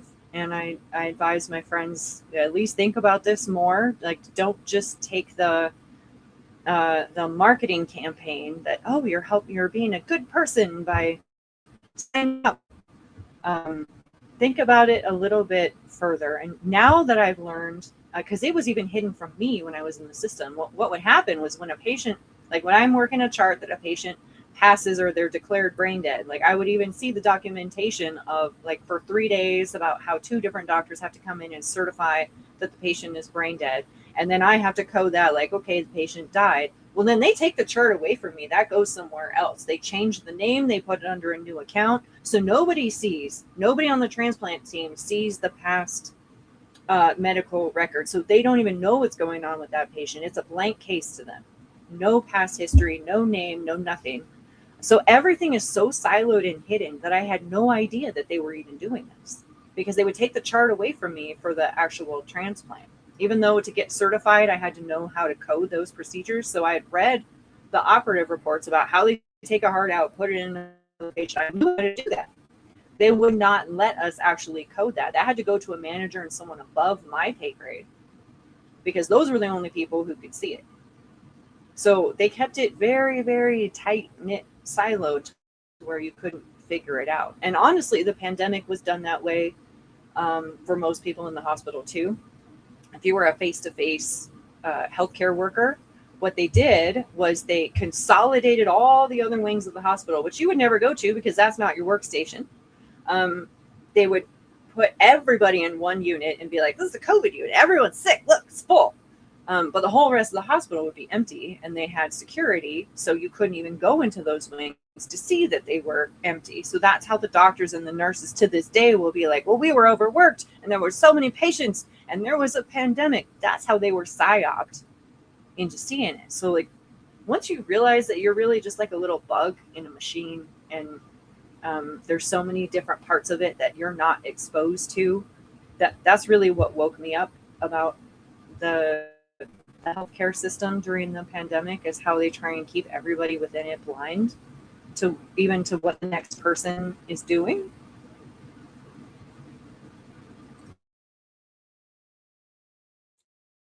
Think you froze up, Zoe. Sorry, I think of another one beyond organ transplant that was already covered. I'm so sorry. It was breaking up again. I apologize.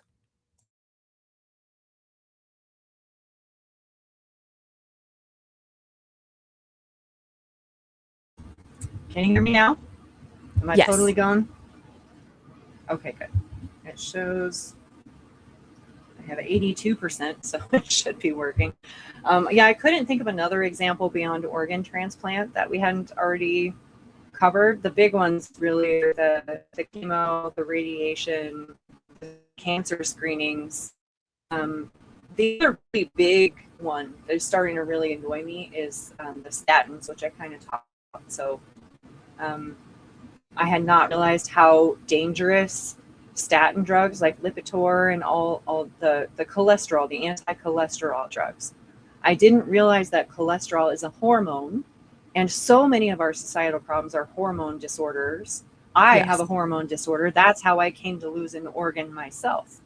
And my own mom is on statins. I cannot talk her out of it. Mm-hmm. So do not let your loved ones go and get those stupid blood screens for diabetes, because you'll end up on a GLP-1.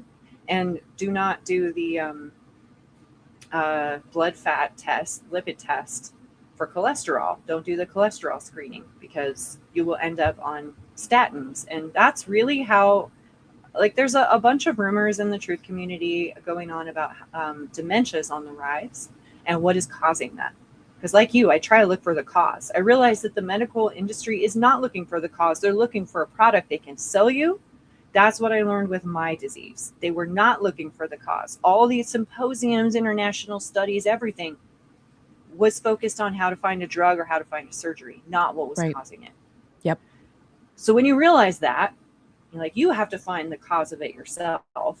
And that's why the statin, the blood, the cholesterol screening thing annoys me so much, because they change the numbers so that you will almost inevitably get prescribed these drugs, which cause hormone dysregulation, and your brain needs cholesterol to function. That's the main cause, I think, of what's driving this dementia epidemic that we're starting to see. I think it's what's driving. In fact, I was sitting down with Sense Receptor. You might have seen on Twitter. He's got a pretty big account and shares a bunch of stuff. So I was sitting down with him, and we were having this conversation about statins. And a guy walks up to me, a black man walks up to me and says, hey, no, he was Mexican, actually. Yeah, and the whole family was. He came up to me and he goes, hey, so my mother, I guess, wasn't there. But he pointed to his family, which was sitting at a table next to us. She has dementia. And I'm just hearing you talk about these statin drugs. Well, I think she's on those. Are you saying that those are bad? And I said, well, and he goes, well, what is the cause? Do you know what is the cause of dementia? I said, well, I'm not a doctor. I don't know. But what I can tell you, is she taking statin drugs for anything? And he goes, well, I don't know. Let me check. And he brings his wife over and introduces me to the wife. And I'm talking to the wife, and she's got a baby with her. And she goes, oh, yeah, I'm the one who's taking care of the mom. And yeah, I think she's on 2 of them. And I said, well, I have heard stories of patients developing dementia on those drugs. I described the whole hormone thing and how your brain needs that.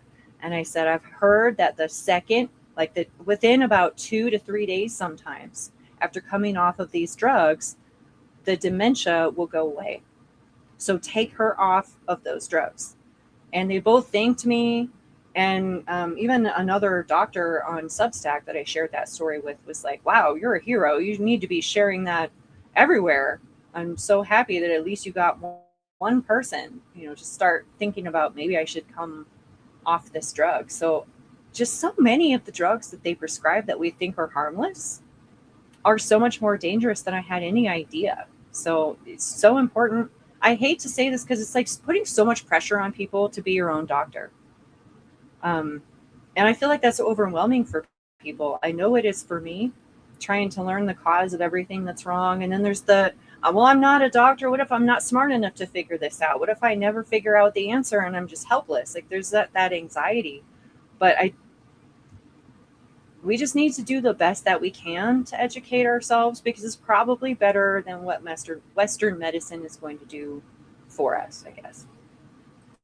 Yeah, it's a really difficult in some cases, and some people do fully trust, their doctor, and that's their choice. But at least if you are going to be taking a medication, look into the documented side effects so you at least are aware of what could potentially happen. And you're exactly right. And my understanding is that if a statin is acting on cholesterol, that cholesterol is so important for the other hormones. So it's important for your ability to be able to make progesterone, which is actually the counterbalance to estrogen in men and women. And it is more of the calming effect. So this is truly could be implicated in your mood. I mean, there's just so much here that could be going on if you take these medications. So at the very least, try your best to be informed about what you're taking. Because sometimes we do have to make the best of a bad situation in some cases, and allowing for that and just trying to, as we've talked about here, advocating for yourself, learning as much as you can and doing what we can. Sometimes that's the best that we can do. What are your thoughts, Karen? Well, Handy says that I've seen statin-induced dementia twice. My ex's dad got prescribed statins after bypass surgery. The statins gave him dementia. It went away when he stopped the statins. And Handy is an EMT paramedic. I'm not sure if he's a paramedic or an EMT, but he runs ambulance and he helps a lot of people. And we're always glad to see Handy. And thank you for your service to humanity. Absolutely, Handy. As far as this has happened with blood pressure also, that the numbers of what's a healthy blood pressure have been changed. And there's a huge amount, and you would know this better than I would, Zoe, but a huge amount of pressure for doctors to have a certain percentage of their patients prescribed statins and blood pressure medicine. And I've seen that happen in my lifetime. And the people that I know in my family, that they're all gone now. But when I was a kid, I would sit and listen to all my relatives tell stories. And they were many made it to their 90s. One of my dad's aunts will live to 105. And living to 90 was no big deal. And they worked really hard, and they also ate eggs and butter, bacon. They ate all of those high cholesterol, high fat, but good fat, whole foods. And they died when they were really young. There was a pretty high death rate in an early childhood, But then if they made it through, they would live well into old age and be very healthy. And my great aunt, who died when she was 105, she was as sharp as a tack. She never had dementia. So, we don't have to all be feeble-minded and die when we're 60 or whatever, or 75. I don't consider 75 to be, the lifespan has been dropping the last few years, and I don't think that there's a reason for that, but we don't have to get into that. But absolutely, the cholesterol thing is really important, especially if my daughter's pregnant.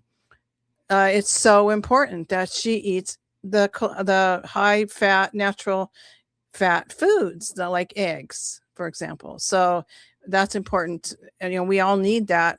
And also, just because you're prescribed a statin doesn't mean you have to take it. Ask me how I know. Okay. Thank you. I check it in the round file, so there are ways around these things. Very good. For a little while, I got my mom to, she's got some sort of a osteoporosis drug, which is also bad. And I told her, maybe you should get off, I think it's biphosphonate. I said, you should probably come off that drug. She couldn't figure out why she was on it. She's like one number off from where she wouldn't need the prescription, and the doctors can't even figure out why she's on it. So the only way she was okay with it, because she's very honest, goody two-shoes person, she would take a pill out every day, like she was taking it, put it in the trash. But then when she went to her doctor, she couldn't say she wasn't taking it. So that didn't last very long. Yeah, it's challenging. And the amount of medications that the average person is prescribed is through the roof. SSRIs are absolutely huge. Statins are huge. Anti-inflammatories, such as maybe like high dose ibuprofen or muscle relaxers, all the things. It's truly buyer beware out here in these streets. So let's talk about where people can find you.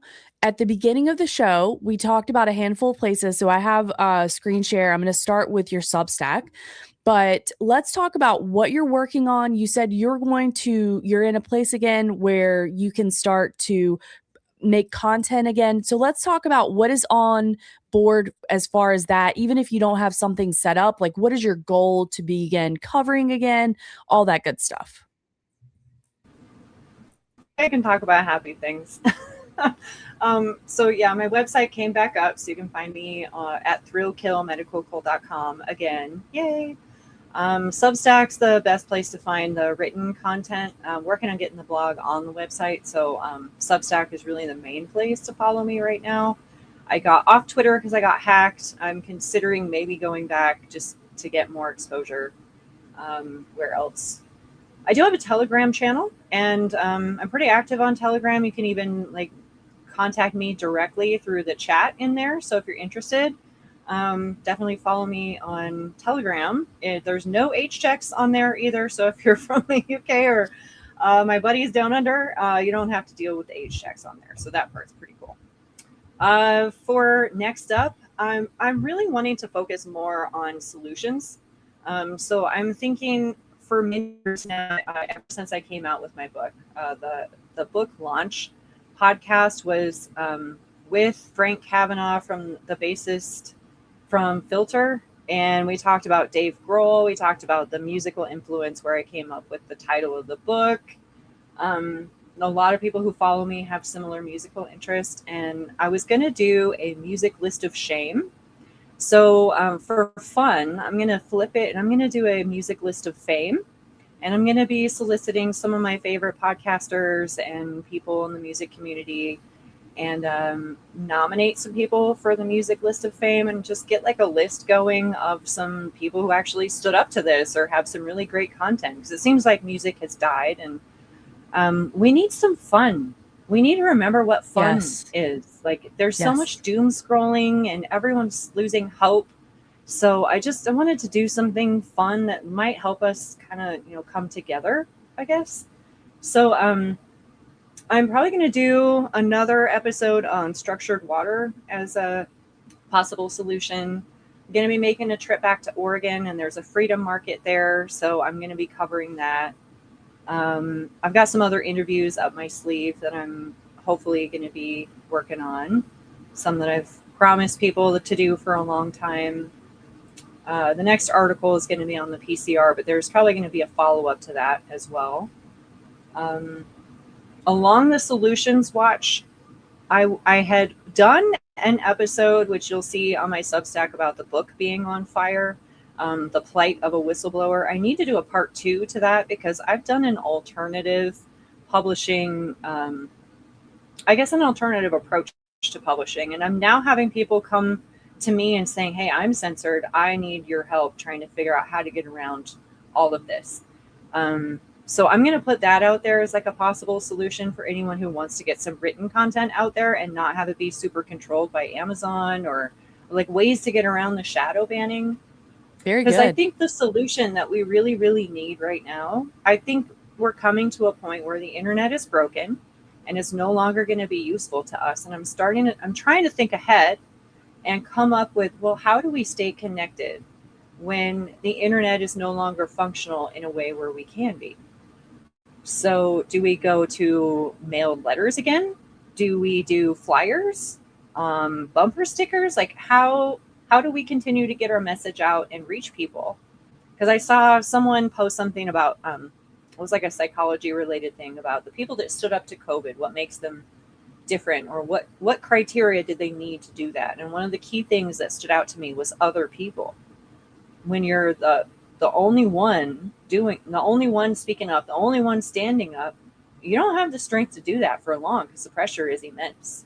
So it's so important for us, for the work that you guys are doing, the work that all the other podcasters are doing, to reach people.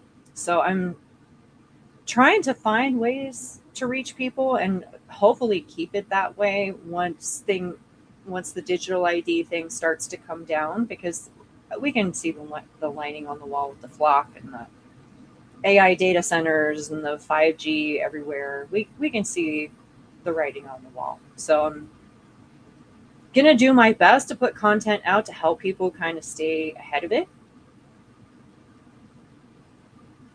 Very good. Yeah, I love that. I like that you're feeling in a place where you're starting to kind of get back to making content again, where you are being appreciated in an advisory role, not only from the medical expertise, but now from the censorship avoidance, or, overcoming censorship, which is very valuable information.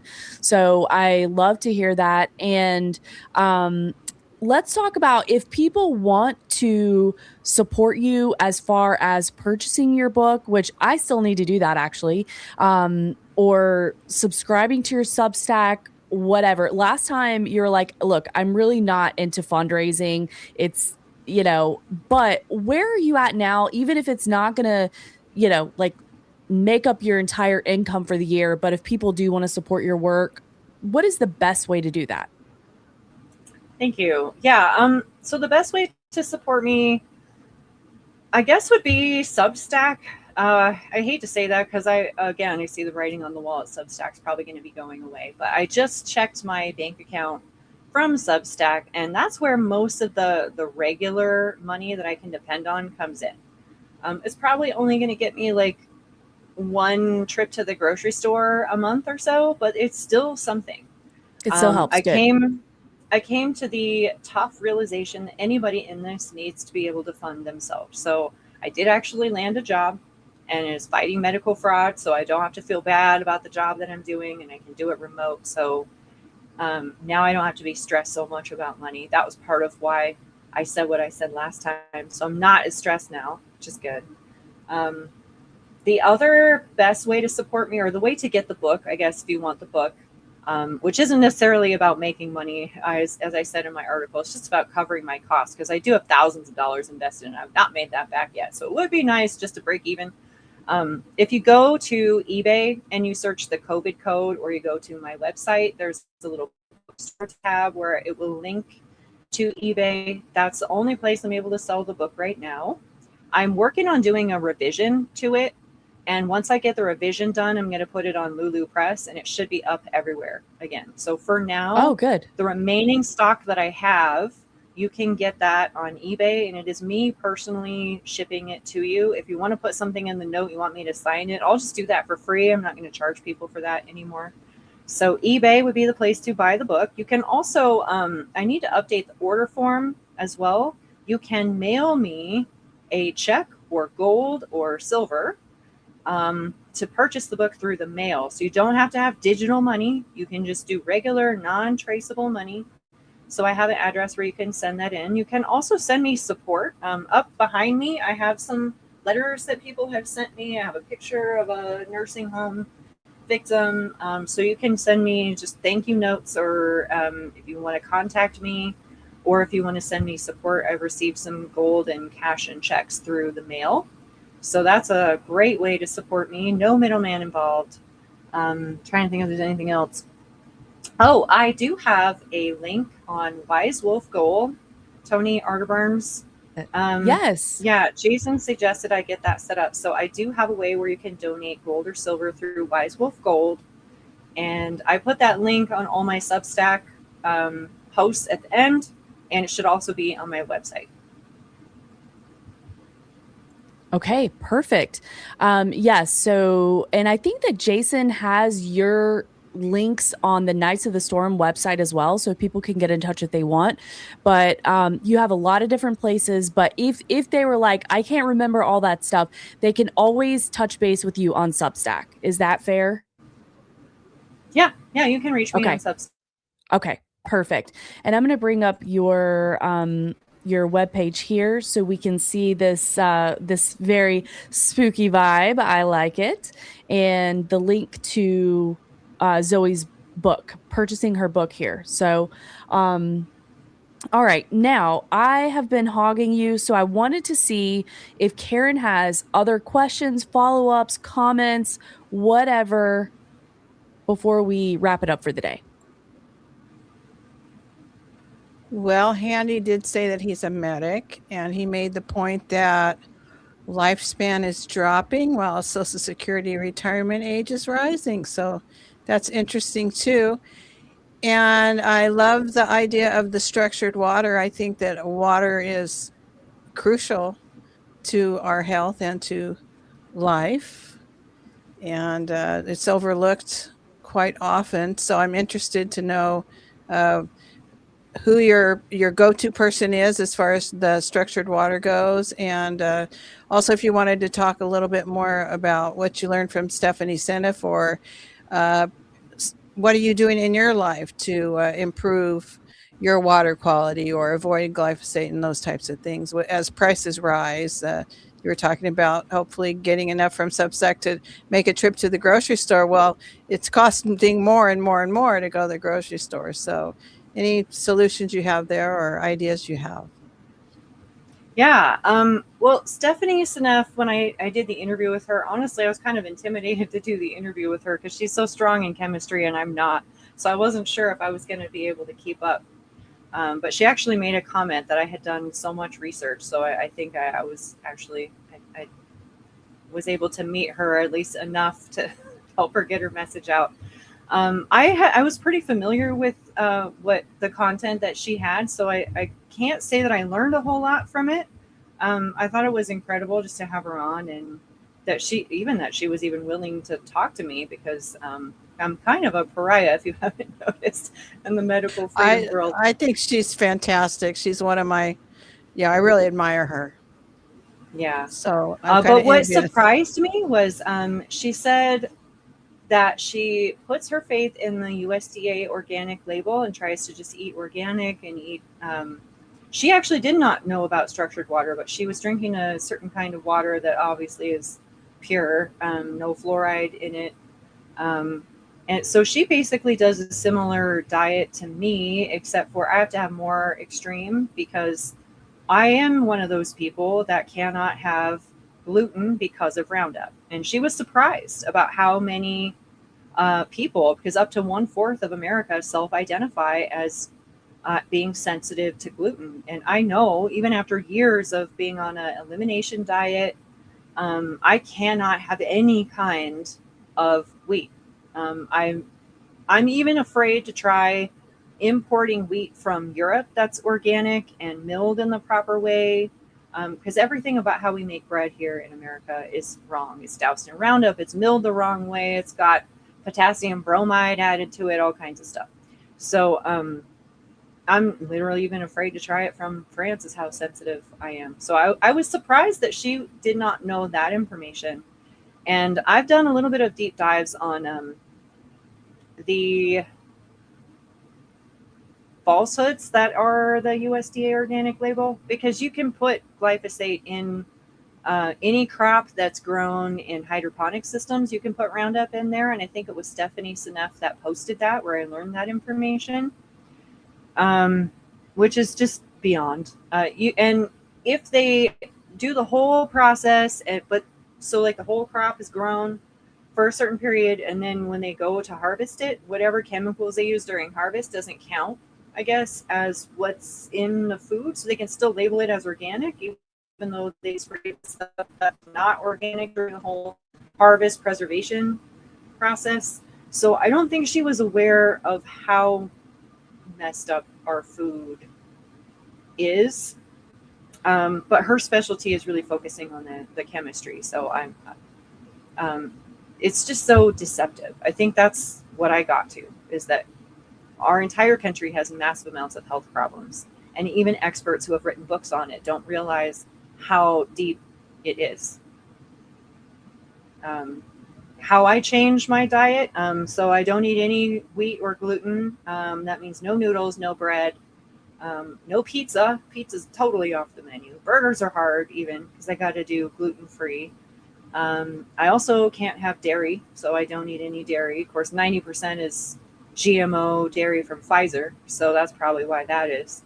I can have raw, organic, unvaccinated dairy. That's it. If it's processed in any way, pasteurized, I can't tolerate it. So I eat extremely healthy, but it's extremely expensive. I can't find farmers that produce everything that I need. They're getting shut down too, especially the veggie farmers. Finding meat that's unvaccinated is hard. Raw organic dairy is illegal, so you literally have to go to a farm. So I've met farmers and I've made deals with them to try and get some supplies directly. My goal is to not use the farmer or the grocery store and go directly to the farm or grow it myself. But yeah, I try and eat organic, unprocessed. If I make most of my food at home, and in fact, I would say probably 25 to up to 40% of any day is just food prep, because I make almost all of it myself. There's no going to McDonald's for me anymore. Yeah, that's it. You know, it's a testament to the amount of effort that you have to put in to managing your diet. And my friend Ray that you spoke with, Zoe, several months ago, and she dropped in the chat, and she talks about this openly as well. Like, she's very, very, very strict with her diet. And it is such a huge effort in order to try to have all the healthy things and then never mind the expense. And definitely, well, and the worst part is, and this is what no one talks about, and I'm kind of like coming to this realization now, because people that have celiac have had to deal with this much more than me. I'm not celiac, but I'm walking my way up there. They can't have dinner with their family. A parent can't go out to dinner with their child because you're going to eat different things. When they have like bands play here where I live and they have potlucks, I can't go. There's nothing I can eat, and they don't want to eat what I've prepared because they're not used to it. So they don't see it as food. They don't recognize real, whole, unprocessed food as food. So it's this whole like societal breakdown actually that is starting to happen now with people that are awake and aware and trying to eat a certain way, because you can't eat the same way with other people. And eating together, that's so much a basic part of our culture, isn't it? Yep. That's a great point. True. Yeah. Yeah. What do you think, Karen? Well, I have special dietary issues because I'm mercury toxic, and cilantro is the kiss of death to me. So I cannot eat anything with cilantro in it. And you would be amazed how many things have cilantro. So I eat before I go to a lot of places. If my family's going to a Mexican restaurant, I don't go hungry. I go, but I don't go hungry. And I'll eat something, I'll get chips or something or a cheese quesadilla. But I love salsa, so that really is yucky. But so I take my own that doesn't have cilantro. So you can enjoy socializing, but you just can't go hungry. That's the way I look at those kinds of things, too. And it is interesting that so many people who think that they're gluten or lactose intolerant, when they actually have organic, unprocessed dairy and raw or grains, wheat, things with glucose or gluten in them, that they do so much better. So I do think also that it's the chemicals that we are sensitive to and not the actual natural food sources. I'm not saying that some people don't have issues with certain foods, because, of course they do. And as far as the detoxing or the toxicity thing goes, I think that also detoxing and our body's ability to detox has been compromised in so many ways, because I think that we do have a pretty good system in place to clean toxins out. But when we're so overwhelmed and then our bodies are so compromised in so many ways, chemically, physiologically, that we just aren't getting those toxins out in our I look at it like we kind of have a cup, and when it's full and the toxins are running over, then we start having these issues. And so I think that it's not one cause. Usually it's a variety of toxins. It's our toxic load. And that's what I think about autism and other things too. It's not just one thing. It could be one thing that fills your cup and sends you over the edge into symptoms, but most of, there are so many things that we're putting into our little toxic cup there that it's hard to pin it down. And I think Stephanie Seneff and I know FK Jr. have said many times that if you follow what happened in our society, several things all became ubiquitous at about the same time. One of those was glyphosate being everywhere, Wi-Fi and EMFs being everywhere that we go, and then another one is fluoride, and another one is the vaccine schedule exploding, and all of those things kind of happened about the same time. And so it's hard to know what's the cause, and maybe it's an interaction of those things. And another thing I spaced it out. Oh, Stephanie Seneff talking about the organic label. I kind of do that too when there are things that I can't get from the grower or the producer.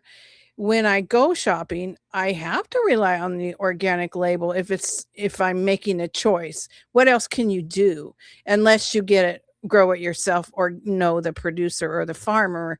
So maybe, I don't know if that's what she meant, but I do. I know that the organic label is not what we think it is or what we would hope it would be, and that there's a lot of cheating going on. But then I try to just buy organic in good faith, because that's all I can do sometimes. So anyway, thanks for fighting the good fight. You're so right. Am I freezing again? Mm-hmm. Yes, you are. Yes. I could tell. You're so right, Karen. And I just wanted to say absolutely about the wheat and the dairy. So many people don't realize that it's the poison in the food. Like when I first started this diet, I realized the health benefits from it, but I did not realize that the reason why I got into the situation that I did was the chemicals in the food. I loved bread. So I probably had tons and tons and tons of glyphosate built up in my system. No wonder I can no longer tolerate it.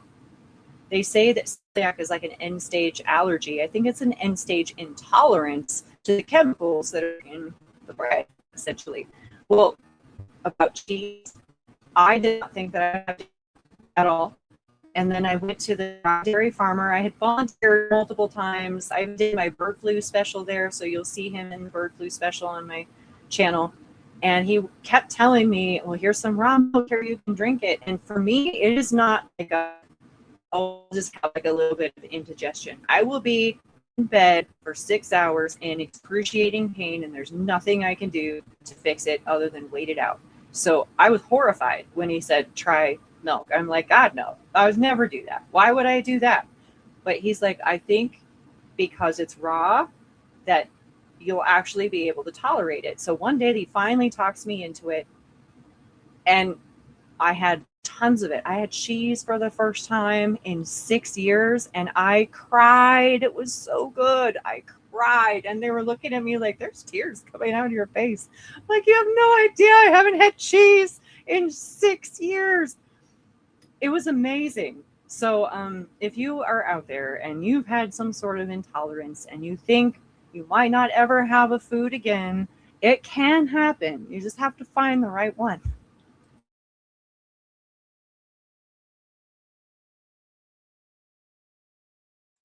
Absolutely. I've talked about this before, and this has been on the radar in North Carolina in the Farm Bill. They tried to go through and make raw milk illegal, and it already is on some level. So in order to legally be able to purchase raw milk in the state of North Carolina, and I apologize for people that have heard this many times, but I'm just going to run through it, is that you have to be part of like a cow share program. So you buy into the cow. So you are part owner to the cow. Then you have access to the milk from the cow. And that's how they have to do it. And so I am luckily part of this organic A2A2 raw milk co-op. And they just tried to shut that down like several months ago. They were sneaking it through in the Farm Bill. And of course, it's under the reasoning of safety, which is it's obviously so insane, but it's more it's par for the course. This is what it's like in upside down world, is that you can have all of this stuff. You can have vapes and alcohol and tobacco and not that I think that tobacco doesn't have some medicinal benefits. It's not that, but I'm just saying that those things are all fine. But you want some raw milk? Not fine. If you go to the grocery store and you want ice cream that has like carrageenan and all kinds of other additives that prevent it from kind of even being ice cream, totally fine. Raw milk, not fine. So it's a lot of work to try to manage your diet and to get healthy food, to figure out if you have any intolerances or how you feel the best. It's really a struggle, but it can be done. And I think that we just got to keep on keeping on as much as we can and don't give up. Karen, anything else for Zowe? Well, I just want to echo the sentiment. I wasn't milk intolerant or lactose intolerant, but I never liked milk. And Lieutenant Oracle of Truth and I are commiserating in the chat. I threw up in kindergarten when they made me drink milk, and I just did not like milk. I love cheese always and ice cream, but I never liked milk. But I like raw milk. It's amazing. And we do have raw milk in the grocery store in California, which is also incredible. And so that's one good thing about California. But I agree that when we have the real deal, as far as our foods go, it's amazing how a lot of these intolerances and reactions and things go away. It really is. And I'm just reading about Bill Gates's project and how it's supposed to make people like allergic to meat. And I don't know how successful it's going to be. I don't know how much studies have gone into that, but just the premise itself of making people intolerant to food. I know what it's like to be intolerant to food, and to do that to our entire population and make it worse. I mean, it is the worst feeling ever when you walk into a grocery store and realize I can't eat a single thing in here. There's no food. And that's what's going to happen to so many other people if things go the way they want. So I hope they don't. I hope we succeed in educating enough people that we can affect some change and get things to go in the right direction. Absolutely. Okay, well, I think that we have covered a very wide range of topics for today.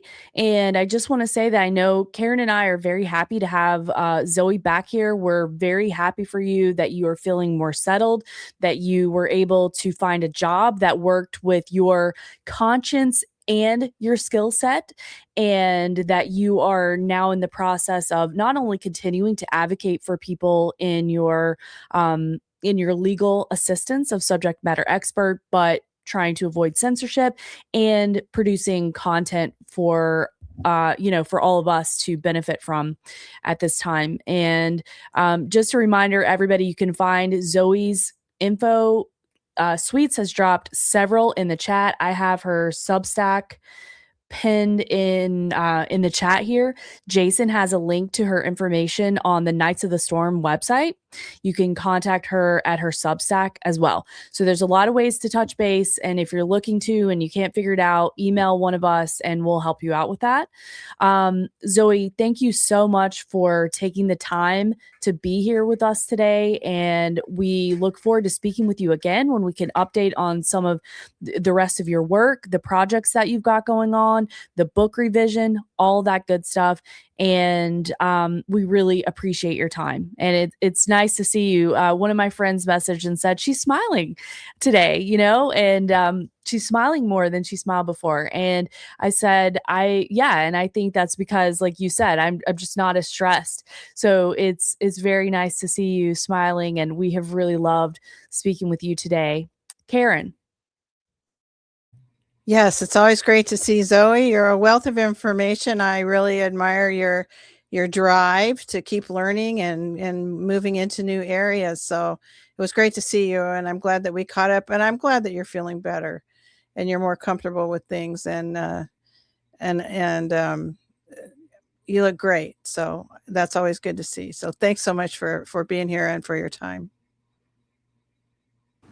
Well, thank you for both for the kind words and compliments. Appreciate it. It helps keep me going to hear that. I hate hearing it on one side because I'm not great at taking compliments, but it does help motivate me. So thank you for the confirmation that I'm on the right path. And shout out to everyone out there who supports me. It means the world. So thank you so much. And thank you both for doing what you do. I think it helps a lot of people.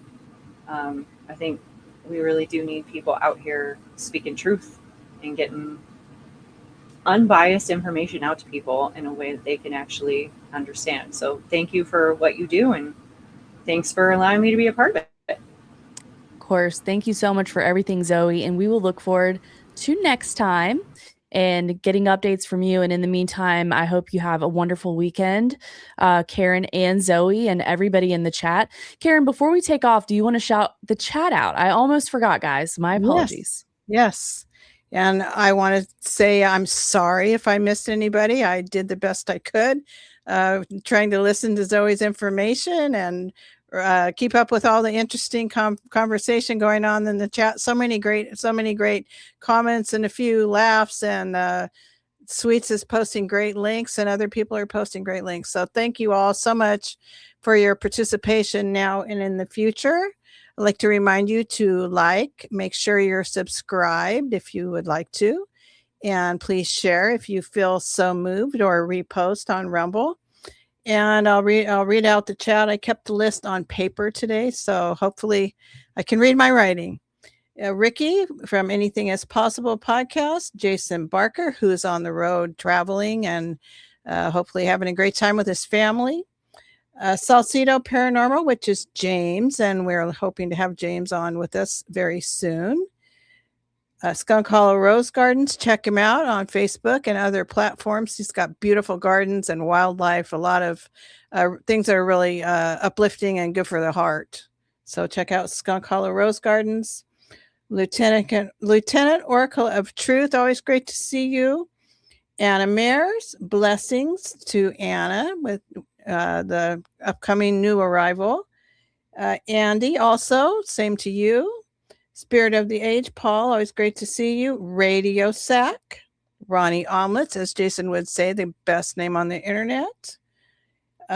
Sweets, thank you so much for your help, Sweets. We appreciate you. Sherry, nice to see you, Sherry. Will Tabox, my emoji buddy. Tony Ty has a new blessing that's due any day. So Godspeed to Tony and his wife and a new little boy. who's I think today's the due date. So prayers for them. Nostradamus, nice to see you, my friend. Troubled Minds Radio, Mike from Troubled Minds Radio. Mike, we got an invitation out to you to join us too. So hope to see you on our podcast soon. Misfit 1904, which is Tom. Doc Spoiler, you want to mention Doc's? Do you know Doc? Does Doc have a movie tonight, Ashley? Do you want to mention that? Yes, he does have a movie tonight. It is, oh my gosh, I'm blanking. So on Monday, he showed A View to a Kill, and this is the other Kill movie. I apologize for not knowing right off the top of my head. Yeah, he's showing that one tonight. Okay. And I watched the one with Shirley MacLaine, Irma la Douce last week. That was an interesting experience. I watched that last Friday night. Or Saturday night, or maybe the week before that. But I did watch, and it was fun. It was he does an interesting presentation and chooses some movies that you probably haven't seen in a while. So you can check out Doc's Discord for a way to find that movie. Free RN, great to see you, and thanks for your comments, informative comments in the chat. A Dingo Ate Me Baby. Thank you so much for being here every week. It's always great to see you too. Providence Wins. Cecilia 14. Prayers for Cecilia and her mom and her family always. Our friend Layla Decker. Alien Poop Revolution. Yona Anawoti, who does the Peasants podcast. Always great to see Yona. Yona's a character, but we love Yona. And Handy, who is a medic and also full of great information. And Linda Craig, a couple more here. The Radical Truth podcast, that's Ray, Ashley's great friend, who I saw you yesterday doing a debut on What is Conspiracy, I think it is. So good for you, Ray. I know you're having a lot of great success out there. So I'm glad to see you here. TZ Burton and Murtech. So I want to thank everybody for joining us and everybody who listens or watches in the future. We're we're very grateful to have your support. So that's it. That's all I got. I'm sorry if I missed anybody. All righty. Well, I think it is keep your armor tight and your sword sharp and shine your light. As Karen says. So, Zowe, thank you again. Everyone, have an amazing weekend. We appreciate you all. We'll see you again. Bye-bye.